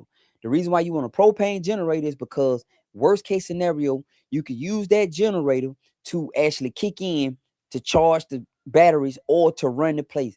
So they say, I got solar. I want to do solar, off-grid solar panel. Dope. That's a good idea. And I'm going to use a propane generator. And the reason why you got to do propane is because they'll come fill up them tanks. It ain't like natural gas. They don't, the generators, they got natural gas. They don't do that. Well, in my area, they only fill up a propane tank. So you can get a 250-gallon propane tank brought out to your place in my area for like the tank and all for like $600, right? And we're not saying we're gonna run the place off the generator, but we can if we have to. But worst case scenario, we can use the generator to charge the batteries. If if we got a prolonged time period when the sun not shining and our panels are not getting sunlight, right? So answers that. So they say, okay, Larry, I'm gonna just do solar panels. We're gonna do that. I'm saying, all right, cool. All right, so for water, we're gonna get a well dug. We're gonna get 2 wells put out there, Larry. I say that's good idea. Good idea. What you gonna do for internet? You're gonna need internet. What you gonna do? We'll probably just do Starlink. I said, okay, yeah, Starlink is a good idea, but remember, Starlink have data caps. So just remember that. Like, if your deal is you're gonna need it to, the kids gonna watch Netflix, and you're gonna do it, and you want to work with Starlink, and you're gonna remember they got data caps. Now, when I had it, it had data caps. I don't know what they have now. Just make sure I say that right. Then the next thing I answer is, what is your cell phone service out there like? If they say, oh, it's okay, then I say, well, you're gonna have to get that squared away, because you're gonna have to figure out how to get access to people gonna need to call you, etc. So, man, there's a lot of variables, man, when you just buying raw land versus buying a piece of property with an old ran down mobile home on it, that you could come in there and tear that old raggedy mobile home. So if it was me, and especially if I was younger couple kids, little rugrats, man, I get me a little RV, stay in the RV and build me a place. That's what I do. If it has a mobile home on it and it's raggedy or it's trash.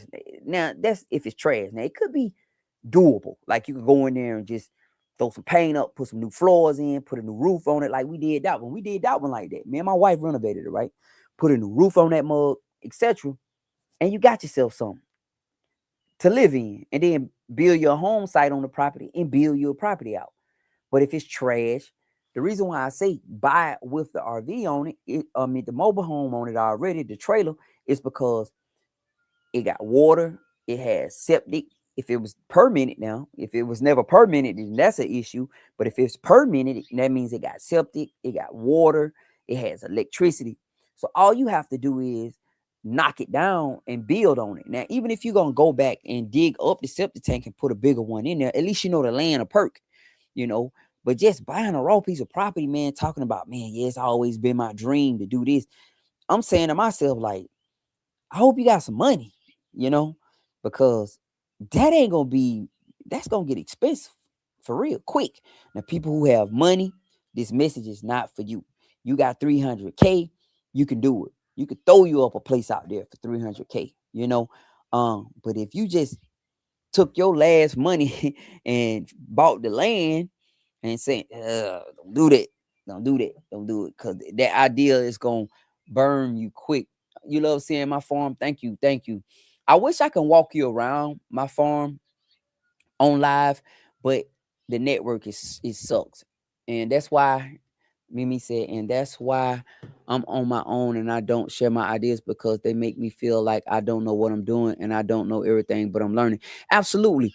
And the deal is, you have to find like-minded people, content like this, and you just gotta dive in, Mimi. You hear me? Just dive in. You're gonna learn it. You're gonna learn your way. But there, a lot of these guys, man, they egos, man. It's their ego. I ain't got time for that. Like, I don't have time for that, because at the end of the day, man, I got an ego too. You know what I mean? And I may not be an expert at what you doing, but I ain't get here being no non-expert at something. You hear me? I'm not sitting in front of this camera, got people following me, doing all the stuff we done did all in the city, and I'm not an expert. So it need to be respected too. So it's a mutual respect. It goes hand in hand. You get what I'm saying? And I don't have time for that. I just don't, man. I just, in my mind, while I'm talking and I'm doing a video and I'm doing this stream, I'm just thinking about the people I've dealt with. And, I'm trying to assist them. They, looking, and they just ego driven. I ain't got time for it, man. So the best advice I could give you is stay on this content like this and build slow. Do it slow. Don't take your time. And the reason why, if you do it slow, your mistakes won't be that impactful, right? Yeah, people do love to put fear in you. Yes, yes, that's the biggest thing, man. You right about that, urban legend. People love to try to tell you. You know what I really believe the issue be? This is what the issue be. People try to put their fears in you. You get it? People love trying to make what they do seem more difficult than what it actually is. Like if you ask a mechanic about working on cars, most of them say, "Man, I'm telling you, boy, but you talking about taking them heads off, but it ain't no joke." Then people like me who out here in the middle of nowhere done took heads off before we know. I mean, it ain't that bad of a job. You get what I'm saying? So I think that's a fear that they have of somebody gonna take my spot. So when I come in and I'm talking to you about goats, right, or sheep, and you've been doing it for 20 years, yes, I'm gonna be a little naive about certain things. But like I think her name was Marcella on here. She listening to me, a newbie, a novice, and she learned about peanut hate. You see what I'm saying? So if she was an arrogant type of person, man, I don't want to listen to him. He don't know what he talking about. She wouldn't even learn about the peanut hate. And why did I learn about peanut hate? Because I got some people who want to teach me and who will teach me stuff. And to show me how to doggone do stuff. Hold on, let me get my paper towels floating over here. So I got people who don't mind showing me stuff, like for real. Like they'll take their time and show me, and it ain't no kiss the ring type thing. You know, we got so I seen this one guy do a video about this young lady. This young lady experiencing some difficulties or whatever, right? This brother, man. Brother did the video, and the whole video was about stroking his own ego. It wasn't about actually helping the girl. It was all about him trying to say, see, I told you, you should have listened to me. That's what it was all about. It wasn't about, man, let me try to give you some advice or let me try to guide you. Let me try to help you. Like, okay. Um, let's say, so the story goes, he reached out to her trying to offer her some free advice. She I guess, brushed him off or whatever. He didn't like it. So she started experiencing some issues. So she reached out back to him and said, hey, what about this? What about that? No, I don't want to hear all that. So I was like, then truthfully, your intent couldn't have been to help her, because people who actually want to help you, this is what they say. All right, you'll learn. That's it. You'll learn. And then when you come back, they just got a little giggle and say, it's diff game, yo. And then they're gonna say, but let me help you. Because they truly genuinely want to help you. You got some people who looking to stroke their own egos, and they come off as off-putting. And that's why people don't like do with you, because it comes off as that, you know. I'm a humble guy, man. Like, I want you to teach me. I remember I went down to Nathan them place in Twin City, and he was like, he said something. He said, yeah, I said, you can laugh at me, but do not leave me green. Don't leave me not knowing. Laugh, man. Get your kicks out of it. You know, pick at me, man. But don't leave me green. Because I can accept the laugh if I come out the situation better. But if all you want to do is laugh, then I don't want to talk to you. Like, why do I? Because you are of no benefit to me. You don't serve me no purpose. So with me, the attitude you have to have is, number one, I am gonna do it, regardless if y'all gonna help me or not. Y'all can watch and enjoy and laugh, but just the same way y'all can laugh at me, remember, y'all going to be able to see me when God set a table before me in the presence of my enemies. That's what that word means, man. That he will set a table before you in the presence of the very people who would not assist you, and they laughed at you. Now they trying to get in. You hear what I'm saying? So just keep going. Keep going. You're going to make mistakes. You're going to stumble on some things, but just keep going. Keep going, man. That's one of the things I have learned, man, that if you'll keep going, you'll keep waking up, trusting the Lord every day, and you'll keep doing the impossible. Like with people like us, like, how are we doing this? And I ain't talking about my country folks. I'm not talking about y'all who grew up around this stuff. I'm talking about people like me who grew up in Atlanta, Georgia, grew up eating McDonald's my whole life. Ramen noodles and McDonald's. That's all we had. Ramen noodles, McDonald's, and sneaker balls and candy and junk. No real food, just junk our whole life. We may would get we ate hamburger helper and all that stuff, right? We may would get a decent, like solid soul food type meal occasionally. That was a big thing. But most of the time we ate quick food junk. People like me, Burger King, McDonald's, Church Chicken, Hot Wing, JJ's chicken, and pizza, sushi, and all that. For us to pack up and leave the city and come down into the country and literally start making a way for ourselves and our family, that's a big deal. That ain't as small. You get what I'm saying? And don't let nobody ever make you feel like it is small, because it's not. It's not small. It may be small to them, but remember, it's not small to you and people who are like you. I didn't realize how much my videos meant to people until Instagram. Instagram did it. Like, if y'all don't follow me on Instagram, man, follow me on Instagram, man. I appreciate the follow, right? Let me show you what I did on Instagram. I'm Larry Brown Jr. I am Larry B. Jr. I'm gonna show y'all on Instagram. But Instagram, man, Instagram made me realize how important these videos are to people who are like us, who don't know nothing about this stuff. You got so many people that's striving to be like this. So this is my Instagram. I am Larry B. Jr., right? I am Larry B. It's Larry Brown Jr., but my user handle is I am, all one word, Larry B. Jr. So I'm just on there posting stuff. Let me show y'all just random stuff. Like y'all will see me, they'll see me posting stuff like that. Just stuff about the garden. Let me make sure y'all can see. This camera be zooming in and out. Oh, you know what? It's focusing on that doggone thing over there. Yeah, it's focusing on that. But anyway, I post stuff, right, about this, and man, all these people started watching my videos. I posted one video. The next thing you know, I got like 300,000 views on that one video. Man, you know how many people done got in touch with me like I'm some kind of expert? Brother, I need to talk to you. I'm like, about what? I got my properties and I don't know what I'm gonna do with it. I mean, so many people, so many women done got in touch with me, young men, older guys in my age bracket.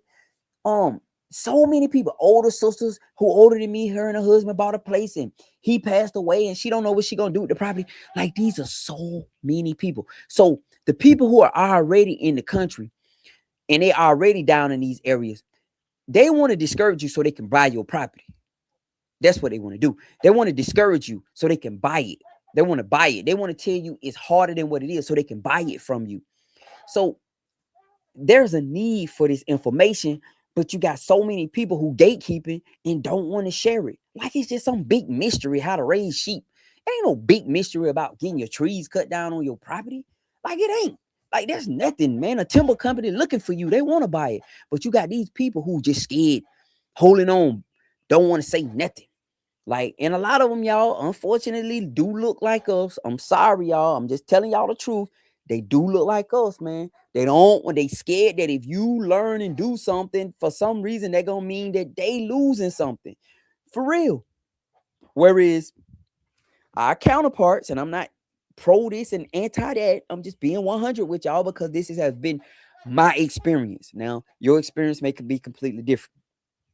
Our counterparts, these dudes are walking me down, showing me stuff, telling me stuff, giving me the number to call. Call him. Yeah, he'll help you. These dudes helping me. So, I don't know. But I just want to share that with you guys, man. That's why I do this. I take the time. I get on live. I jump on, try my best to help people. And even if your goal is to not move into the country, I want you to understand that you can do what you want to do. Like, you can live the type of life you want to live. Like, if you want to live out of RV, live out of RV, man. Ain't nobody stopping you. Do it. Don't listen to the people who in the naysayers, because that's all these people quick to tell you what they. That's why I used to love about my daddy so much. My daddy told me, he said, number one, I realize you're gonna do whatever you want to do. So it ain't no need of me trying to talk you out of it. He said, number two, if this is what he used to always say. He was always say, I don't know, I ain't never did that before, son. That's what he's always say. And I appreciate that. He never would try to act like he was an expert or say, well, I heard they say, like, people are quick to say they say. My daddy never did that. My dad would always say, I don't know, son, I ain't never did that before. I appreciate that, because if he can't help me, he ain't trying to hurt me. I appreciate that. And you got so many people like that, man, who quick to want to try to knock you down. But how do I handle snakes? My dog killed my snakes. Like, I'm just being honest. But get you a 410. Get you a 410, Mimi. A 410, a rifle. Or they got a gun called the Judge. Get the rifle version of it. Put you some 410 shells in it. They like small buckshot shells. It'll knock down pretty much every little small animal you want to knock down. So, and you don't have to be accurate. That's the thing about the 410. You don't have to be accurate. Like, if you see a snake right there, you got that 410 and it'll just spray. And it may spray 1,000, 500 buckshots at it, and one of them will get it. So get your 410. If you scared of snakes, get you a 410. All right. That's it. I like a Judge because the Judge shoot the 410 and the 45 long. So a Judge do good, but if you can't find a Judge, you get your 410, a 410 rifle with a doggone there's some 14 shells, or you can get your Judge. The Judge will do it, buddy. That Judge will knock them down. I'm telling you now. That Judge will, because you could put 45s in there and you could put 14s in. Believe me, it'll ball some up in a heartbeat. Quick. Snake, yeah. That's how you handle snakes. But remember this, I want to tell you another thing, Mimi, is this. All snakes are not bad. This is a part of reality about homesteading and farming that you got to understand. I know you may be scared of them, but all of them are not bad. Some of them are really good, like king snakes, for instance. Look up king snakes. King snakes are great snakes to have around your property because they eat the rattlesnakes. They eat the water moccasins. They eat the copperhead. So if you see a king snake, he hunting. All the other snakes finna run from him. And he non-poisonous to humans. Now, he may scare you, but that joker gonna do his job. Leave him alone. Like Duke got one last year. I was so mad at him, like, man, but he don't know. But yeah, I hope it's some out here hiding because they eat the other snakes. So if it's a king snake around, he after them rattlers, he after them water moccasins, he after them cottonmouths, he after them doggone the water snakes. That's what he after. And then some of them eat mice. They eat the mice. And if I tell everybody about farming and homesteading and having chicken coops and chicken feed, you're gonna have mice. You're gonna have mice. So if you have a snake that's eating the mice, I mean, I know he may be scary, but leave him alone. Let him eat the mice. Our people, man, you better kill that snake. This snake out here killing other snakes. Like, why would I kill that snake? I'm just saying, a dead snake, the only good snake. Nah, man, that snake fine. You know what I mean? Leave him alone. Like, he out here doing a job. So that's the thing. It's like spiders. We scared of spiders, but spiders kill other bugs. Like, for real. They kill other bugs. I'm just telling you, do your research. You'll see. But I'm scared of spiders. Like, if you leave him alone, he'll help bring the bug population down. He will. Yep. Let me see. Yeah, keep the kings. Yeah, yes, ma'am. Keep the kings. Oh, listen, a good flat shovel. You got you a rattler. Wow. Yeah, man. The king snake and the rat snakes are important, man. A lot of people don't understand it. A flat shovel. I have a flat shovel too, Marcella, man. They are crazy. Like, I have a flat one and a good flat shovel. Hey, get your flat shovel if you don't know. That's a tool right there. I got one called a shark bite. The tip of it got ridges on it. He's sharp. Man, you get weeds up with it, chop snake heads off, everything. But yeah, man, if you see a king snake, you see a rat snake, I know they scare you, but leave them alone. They're out there doing a job. Now, the snakes that bother your animals, the snakes that's trying to get you, then you get them. But the ones that's out here trying to, leave them alone. Because they be hunting the mice, they killing the mice and the other snakes. I can't express that enough. It's an ecosystem. That's what you need to understand about your farm or your homestead. It's an ecosystem. You got an animal, you got a reptile that's out there doing a job, move that joker and let him go do it. But just then you better get rid of that snake, man. That thing that right there. Like, no, man, leave bro alone. He out here working. For real. Yeah. So I know some kings around here, king snakes around here. Cause Duke got one last year. And my neighbors, they have, man, he killed a big old rattlesnake up there. Big old rattlesnake. I'm talking about thick. I seen a rattlesnake crossing the road down here, man. Woo! I did not know rattlesnakes got that big, y'all. This rattlesnake was so big. I ran him over and he kept going. The man was out there finna shoot him. I ran him over with my truck and I got him with my trailer. The rattlesnake kept going. Then the man got him. It was a dude saw him. Cause down here, if you see a rattlesnake, you kill him. Like you don't let him live because he may bite somebody else or kill somebody animal or whatever. But I am not exaggerating. This rattlesnake was so thick and long. I wish my wife was on this live to tell y'all. That joker was more than half over the road. Like, you got a wide road. Let's say the road probably like 2 cars can go down the road side by side. It'd be tight, but it's a dirt road. That joker was more than half the size of that. Like over half the size of the space. That joker was long. I did not know they got that big. I'm talking about big, thick and big. Dude got them. They'll pay you down here if you kill them. They'll pay you. You bring them to you. I get one. I want to get one for and make a belt out of them. Yeah, I get me make a belt out of them. Yeah, cause them rattlesnake, especially them diamondbacks, man, that's some nice stuff. I like to make me a belt out of one. I don't want no. I like them cowboy boots. They ain't healed. My hip hurt. I like me some doggone some snake shoes, but not no heel shoes. I don't like heel shoes. Shoes them thick, hard heels on like make my hip hurt, back hurt. So I don't wear those. But yeah. What's the name of those rifle utilities you talking about? What's the name of it again? The Judge. Get a Judge. Yeah, that joker man ain't no joke, boy. Get a Judge. She said she been bit by a recluse. Yeah, I understand about the snake. I don't want them jokers in my I don't want them jokers in my house. Like if I see them in my house, they I'm getting rid of them. Like for real. If they in my house, they in my personal space. But I'm talking about being outside. You see a spider net outside, web outside. I ain't gonna go out my way to tear down that man web. That man out there doing the job. Now, if I see him by me, if I think he gonna try to get close to me, yeah, he gotta go. Cause now he invaded my personal space. You see what I'm saying?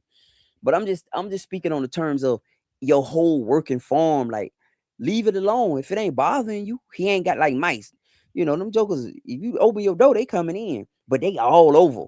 We ain't got an infestation, but they field mice are everywhere. I don't care what you say. You can't get rid of field mice. Like, if you can, let me know how, but you don't want them all in your feed, all in your property where you just outside, they on your porch sitting there, hey man, what's up with you?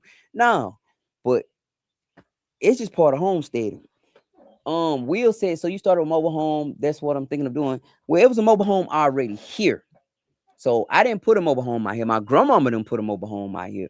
What we started with was that mobile home right behind us. Y'all see that? That's a 3-bed, 2-bath mobile home. And we put a porch on it to make it better. Me and my wife went in there and renovated. My daughter helped. She helped paint the cabinets and cupboards and stuff. And me and my wife went in there. We laid floors. We, man, gutted the bathrooms, man. We gutted one bathroom. The other one, we gutted everything except the tub. It looked like they had put a new tub in it. But other than that, we went through the whole place. Since it's so small, renovating it wasn't no problem. We put vinyl floors down, waterproof floors down, paint. That was it, and brought them back. What I would like to do now is I would actually like to add some siding to that house. I would like to take that old siding off and put new siding on. That's what I would like to do. I think that'll make it pop, right? But overall, it's a nice place. So if you're gonna do, I'm thinking if you're talking about building your place in the middle of nowhere, right? A rural place, a mobile home is beautiful, man. Listen. Don't sleep on mobile homes. I'm sorry, y'all. I'm trying to put my foot up on this thing and I missed it in this thing. Don't no mobile homes. You got some nice mobile homes, guys, and they can get that mug out there quick. You know, they can get out there quick versus trying to build a house over the next year. Mobile home, boy, they delivered my grandmama the mobile home them in the rain. It was muddy. Well, it wasn't raining. It had been raining. It was muddy. Them dudes got stuck back there. These dudes knew what they were doing so much that the truck that was dropping the side, because they bring it in two pieces, right? The truck that was dropping the pieces got stuck. They had another truck just to pull it out. That's how much they knew what they was doing.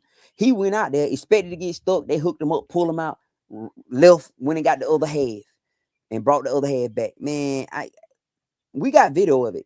When you see them do that, you like, man, y'all know what y'all doing, dude. We do 5 a day. When we do 5 a week. Now how many he said? No, they do a lot.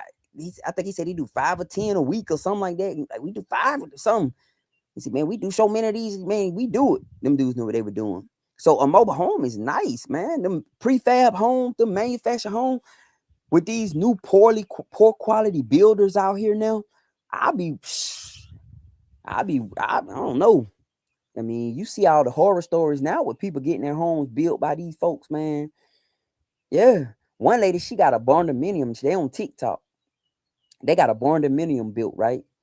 Listen, they can't even inhabit the barndominium because when the people built it, the proper footings ain't there. It's condemned and they still owe a mortgage on it. Think about it.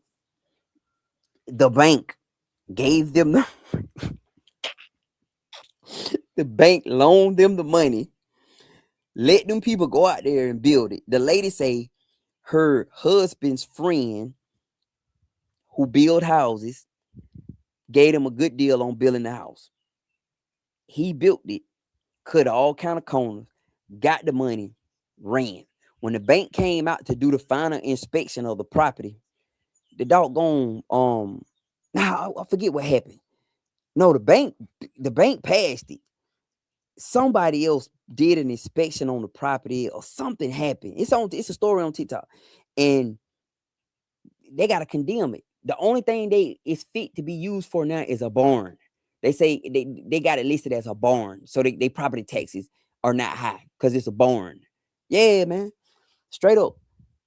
So yeah, you know, if I was starting over in scratch and I want to build me one, you know, I want to get me a little piece of land somewhere. Super nice, ducked off, you know, just build me a nice one. You know what I mean? Just be something nice. You smell all that good paint, fresh wood. Boy, ain't nothing like a new build, boy. That just smell right. Ain't nothing like that. You know, you smell that wood and that fresh paint. I like that, you know, but I don't know about that, y'all. But yeah, man, let me see. Yeah, absolutely. Good afternoon. Good afternoon, Joy. How you doing, Joy? Hey, y'all, Misha. How you doing? There are a few black widows in my chicken coop. I leave them until they get too close. I know, right? Yeah, Marcella, you and I sound about the same, man. Yeah, I don't bother them. Now, if they get to bothering, trying to get too close to me or trying to hurt me, my animal, something, then they gotta go. But most of them just be minding their own business, doing their job. You know, I ain't gonna seek them out to try to get rid of them. I'm just, you know, if I see him, and especially inside my house, he gotta go. Now, I ain't having no spider in my house now, snake, none of that stuff. But you know, I'm sitting right here right now. It's a bird nest right in front of me. Some birds done build a nest right there in front of me. I see it. And I didn't know that nest was there until we was just doing this live and I see the husband and the wife going in and out. I ain't gonna bother that nest for what? They found him a nice spot. Let them have it, you know? If it becomes a problem, then I got to get rid of it. But I'm gonna leave them alone, man. They ain't bothering me. Yeah, they got him a little cut, little ducked off over there in the cut. Nice little doggone. I mean, I don't blame them. Yeah, they ain't got to pay no rent. It's shelter. You know, probably cool. I would choose that spot too. I don't blame them. You know, so we let the place work how it work, man. For real, absolutely. Yeah, but yeah, man, you got to be careful with these properties, man. Be careful, ma'am, ladies. Y'all be careful. Yeah, don't. Yeah, I wouldn't run out and just get stuff, man, just because it's like I said, the ideal sounds good.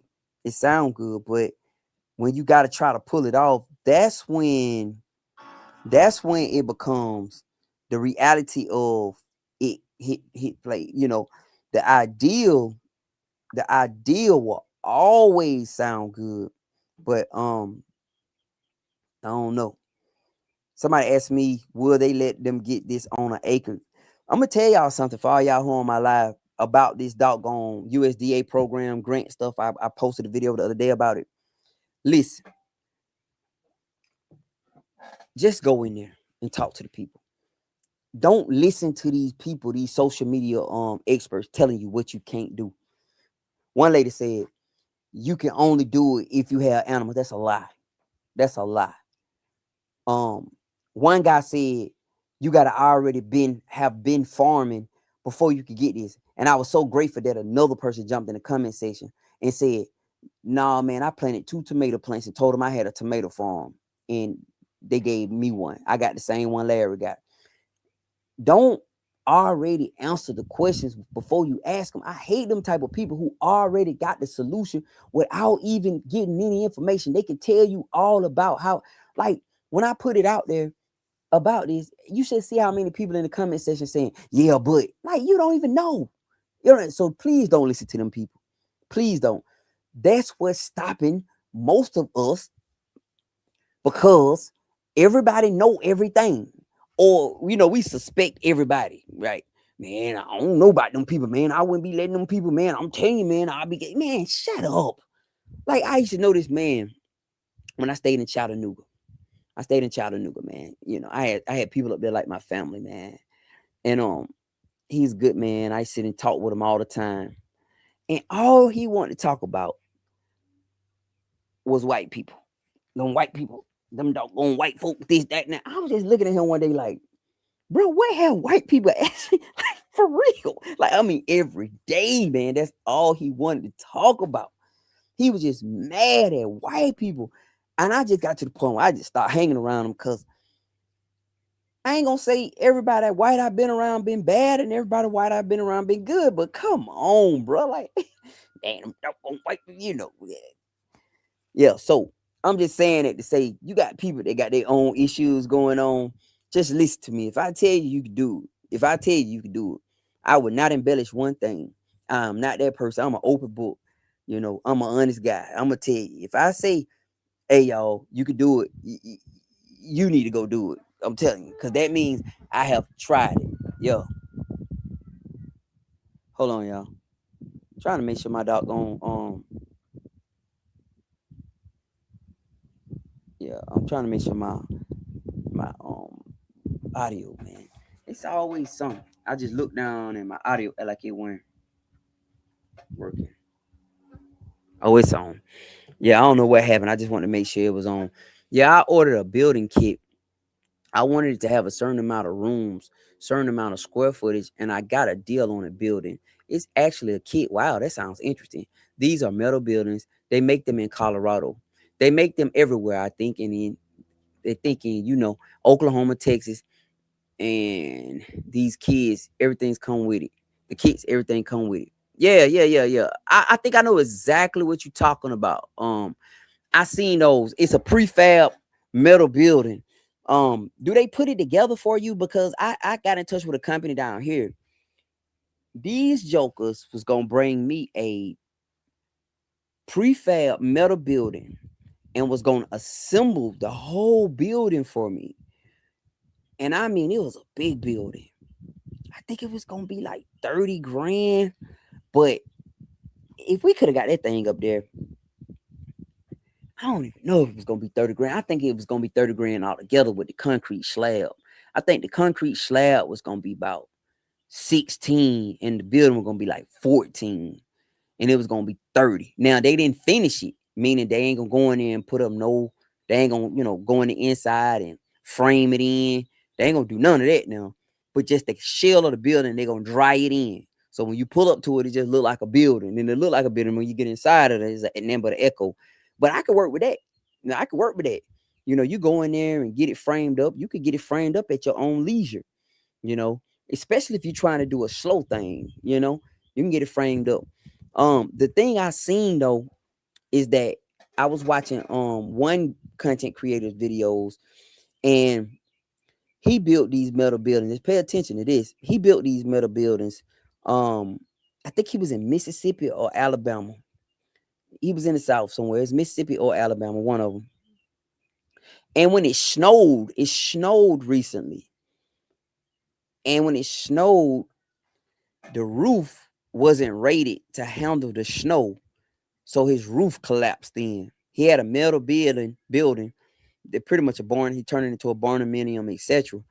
But because the buildings in the South are not rated to carry that snow load, if you ever get any kind of real snow, it was something like that. So look into that. So my advice would be, if you're going to do that, make sure you get that roof and that roof line reinforced, guys. I'm telling you, because this guy lost his whole garage. He lost his house because the roof, the ridge line wasn't made to hold that kind of weight. So I don't know, I don't know if it was a jack leg job or what, but that'll be a question I'll be asking right there. Like, okay, what this roof rated to hold? Like, what will it hold? Because a lot of that ain't never sheet metal. That's just metal up there, like for real. Yo, yeah, that's just metal up there. Let me see. I'm trying to get to all the comments, y'all. I'm definitely going to try as many as I can. You need to. Is that a barnuminium? My house is not. Yeah. It depends on if you have different. It depends on, so they have different programs. They have these kits that come with the project managers. Okay, yeah, exactly. Yeah, I know exactly what you're talking about. Marcella said she wish she had more flat land. I have 5 acres in the high mountains. It sounds like a nice place though, right? It sounds like a beautiful place, man. Yeah, it sounds like a nice place. Um, I mean, I understand what you're saying though, but yeah, it's a lot of the property not able to be built on because it's too rocky, it's hilly. But look up these people right here. It's a couple called Ambition. When Ambition Strikes, Ambition Strikes. It's a couple on YouTube. I follow them. Look them up. They building in like the mountains of Idaho. Like, check them out. Yeah, they a trip. The husband and wife, they building in the mountain. They like a mountain up in, I think, Idaho, or Iowa or somewhere. They in a mountain. And they done had to buy a bulldozer, and they out there cutting roads, cutting their own roads, and it's a mess. But now they got it nice. And they came out there with them containers. They build them shipping containers and stuff. And then they got a home site where they build. It's tight, but then they cleared off this other area. They cut down the trees, and they cleared off the other area with the bulldozer and stuff. And then they came out there with them shipping containers for real. So it could be done, man. Ma'am, it could really be done. Yeah, I seen them. It's a couple on YouTube. Ambition Strikes. They're doing it right now. Yep, absolutely. But yeah, man, I'm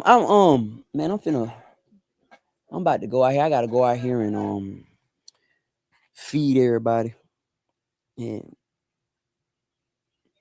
yeah, I think I'm gonna just chill, man. I'm doing that anyway, right? Yeah, I think I'm gonna just chill. I ain't gonna go trying to create no work for myself. He said, I will finish the inside.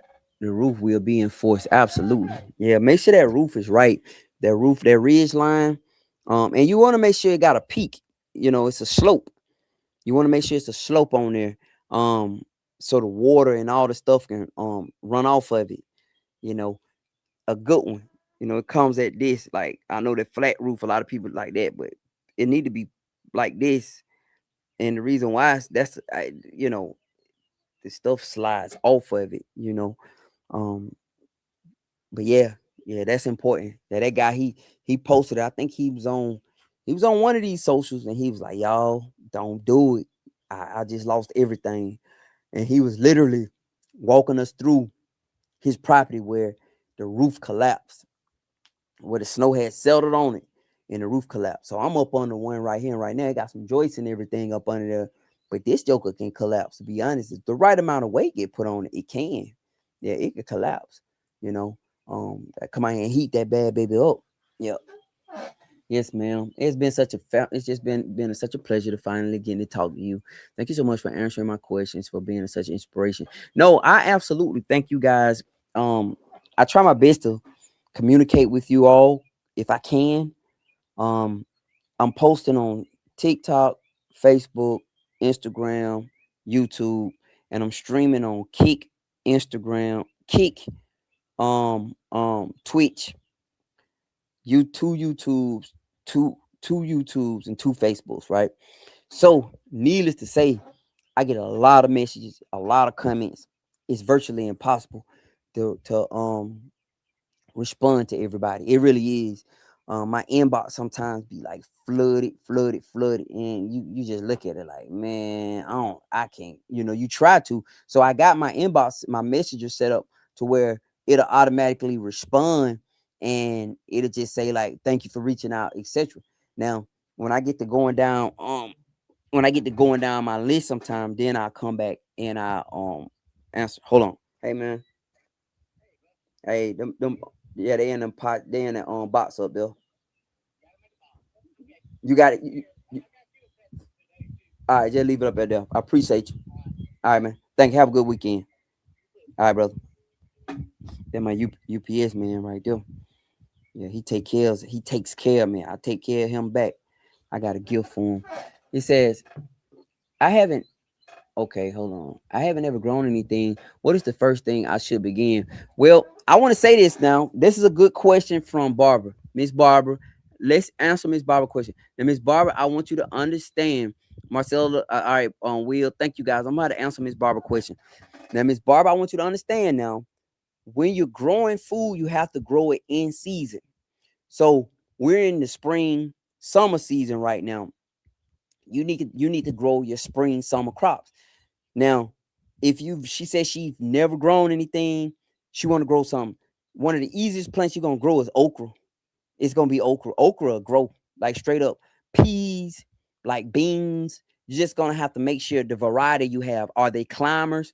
Meaning that, do you need to put a trestle up, something for them to climb up, right? Or will they just run across the ground? You get what I'm saying? But those are gonna be your easiest things. Your okra, your peppers, your beans, purple hull peas, all kind of peas and beans. They'll grow easily, right? You can try if you eat them. I don't really like cucumbers. I like pickling cucumbers, but I like regular cucumbers in a salad, but I don't like them enough to grow them. I really don't. I don't like them enough to grow them. Now I'm thinking about doing some pickling ones, but eggplant have been easy for me to grow if you eat those. I like eggplant. Tomatoes, them jokers right there. Either you know what you're doing or you don't with tomatoes, man. Them jokers, man. Tomatoes are something else. You got some people that just can grow them, and then you got people like me who just, I'm excited. I just have to go prune all my tomatoes off. So I would advise you, if you're trying to get started from scratch, do some okra. If you eat them, do some peas. If you eat them, um, onions was my first because they were so easy, and tomatoes. That's amazing. Yeah, onions will grow too now. Onions will grow. Yeah, they will grow. But let me ask you a question, Miss Barbie, if you still on. Have you what do you plan on growing? In ground or above ground, like in pots or raised beds? Because that's really going to determine too how much space you have. Because if you're gonna grow in ground, you need to get a soil sample. Okay, you need to take your soil samples of your soil to the extension office and get it tested. Tell them you're trying to grow a home garden. Once you tell them you're trying to grow a home garden, they should come back with a formula. What you need to do, they're going to tell you if your soil is up to par, if your soil, the pH level need to be raised, what you need to do, right? That's where we started with planting and growing. Anybody who grows, we started at some point getting soil samples. Now, because if not, I'm gonna tell you a perfect example why. Me and my wife, we planted the front of our yard one time, right? We planted this big old long 100-foot row garden. I mean, it was long. We probably had 600 or 700-foot rows long. Nothing grew. Nothing grew. The corn that did try to grow, it was deformed. It was ugly. But then when I finally got the soil sample, it's depleted. It's not no nutrition in it. So before I could even get the garden to grow, I needed to get the soil right, right? So that's the steps. But if you're gonna grow in raised beds, then you got a little bit more control over that. You can buy your own compost, garden soil, potting soil. You know, you can mix stuff over in there with it. You can get your raised beds. It's all different kind of ways you can do it. But growing in ground, it starts with a soil sample if you've never grown anything in there before. Yeah, that's where it starts at. It truly. Now you go from there once you get your sample, then you can decide, okay, I want to put me some eggplants out. You guys see my garden, but remember, it took me a long time to get that garden like that. I'm in year 4. I probably been working on that garden in the back for 2 years now, 2.5 years, maybe 3 to be honest. Um, and I mean just working the soil, working it. And I planted sweet potatoes back there last year. They grew on the top, but didn't grow on the bottom because I was using weed barrier, plastic weed barrier. That was a no-go. But I believe they help increase my soil because my soil now is so fertile. The only thing I did put out there was I did put some dolomite lime and I put a little fertilizer out there. Now my plants are growing. They're growing. So I hope it helps. If you're doing it in raised beds, it's gonna be a little bit easier than it is in the ground. The ground is a little difficult, but you could do a lot in the ground too. You know, the raised beds, you run out of space quick. All right, all right. Let me see. All right, yeah. Contact the USDA. Everybody, I want you all to understand that the USDA have programs for us. They have money allocated for us. Do not allow anybody to convince you that they don't. Get your farm number, guys. Do not allow these internet gurus to convince you that there's no money or you got to have a farm. You got to have acreage. You have to have animals. You have to have plants already. None of that. This is what I would do. Get you some potted plants, right? Potted plants, right? Some tomatoes or something. Go buy them. Put them out there. Now you got your farm. Yeah, you got your farm now. Get your 5 of them. Put them out there. Go spend $15 at the store. We get 6 plants for $5 down here, right? Go buy your 6 plants, put them out there. Now you got your tomato farm. That's it. Go up to the USDA office, FSA office. Simply say, I want a farm number for my farm. Okay, yeah, you got a farm? Yeah, I got a farm. I'm growing tomatoes. Okay, that's great. They're gonna say, okay, they're gonna pull up a map. They're gonna say, what's your address? Or they're gonna want the plat or the deed.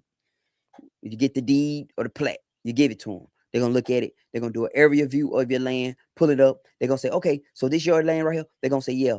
Then they're gonna do their research. And what they told us was, hey, your farm is already in someone else's farm, so we have to withdraw your farm out of their farm first, and then we'll give you your own farm number. Now, people who got 90, 300 acres, this land was already established as a farm.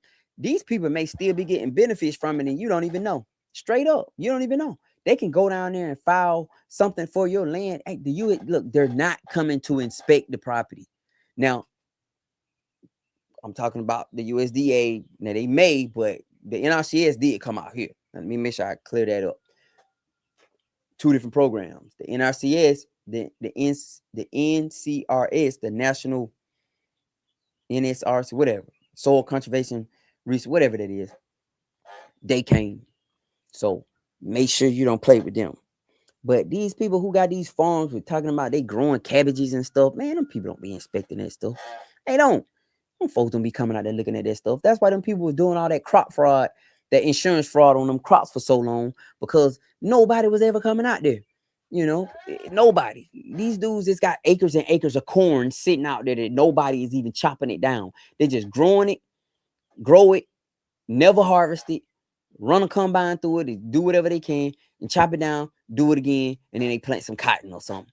They just getting them chicks. Yeah, they getting them chicks.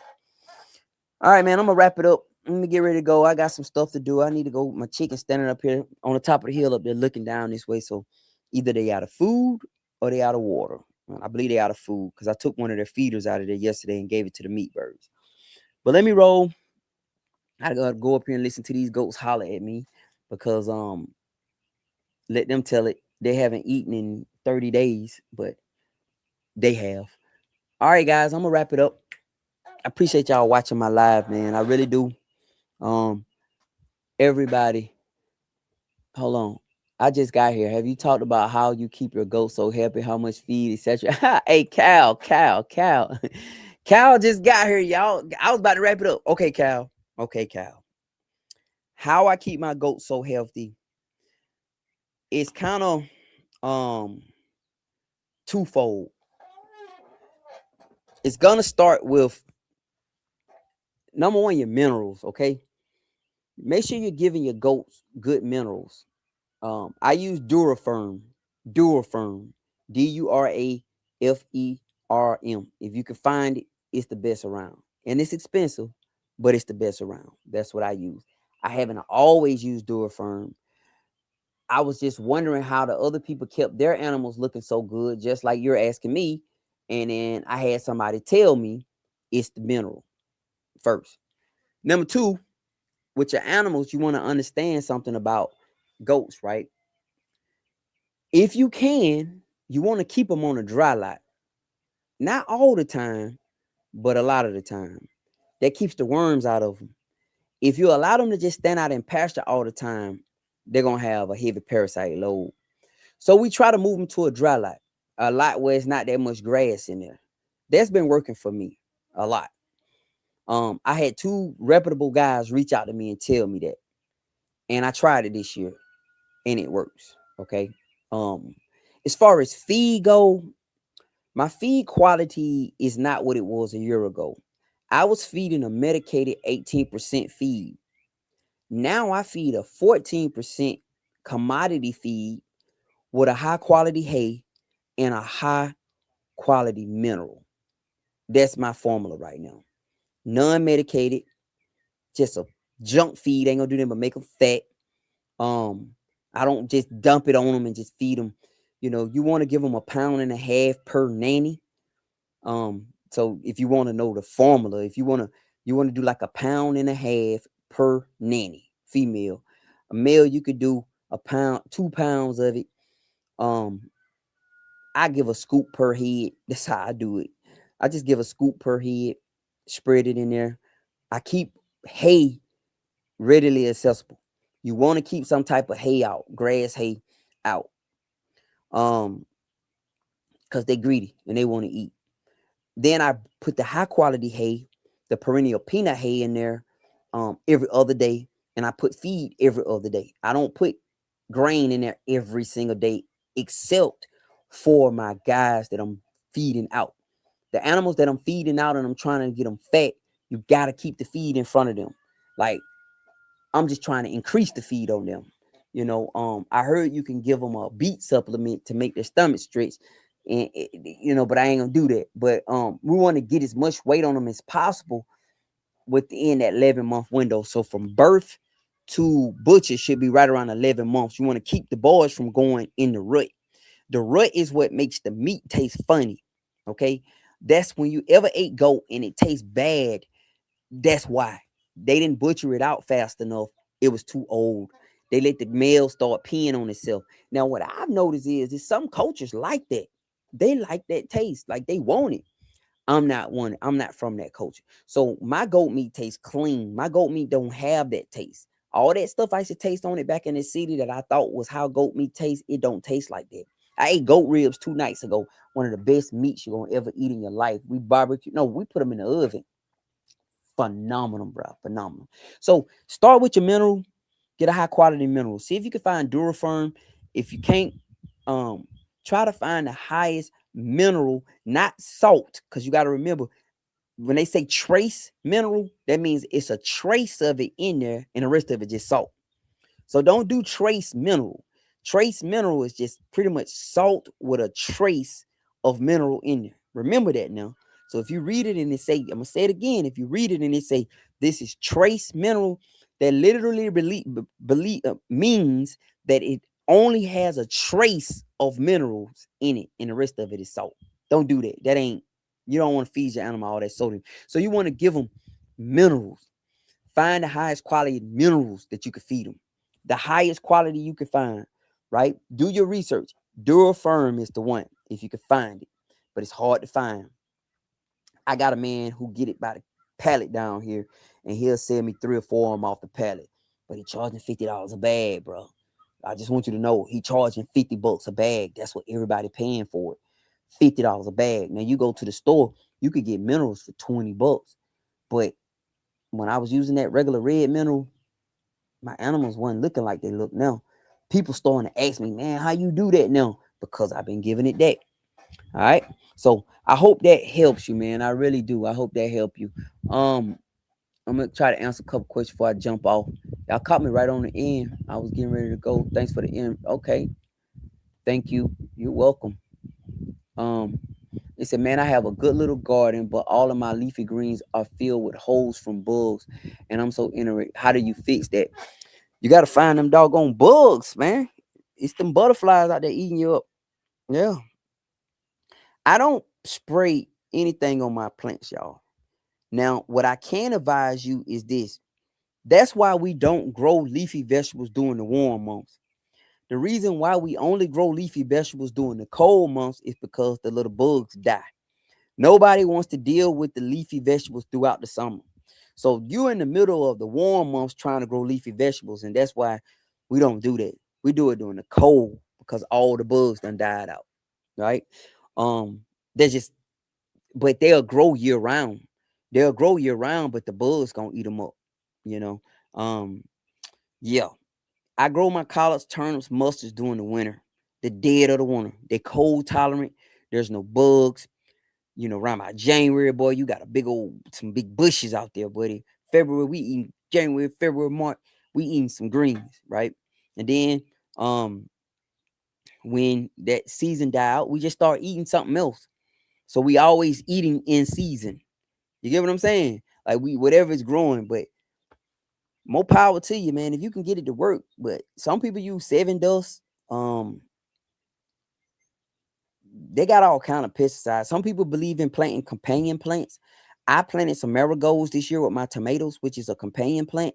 And what that does is that supposedly draw the animals or deter the animals with the smell.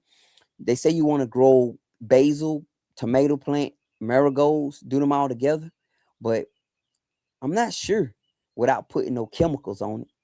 So use that at your own caution. They say anything with side at the end of it, it's herbicide, pesticide. It's the same as suicide, homicide.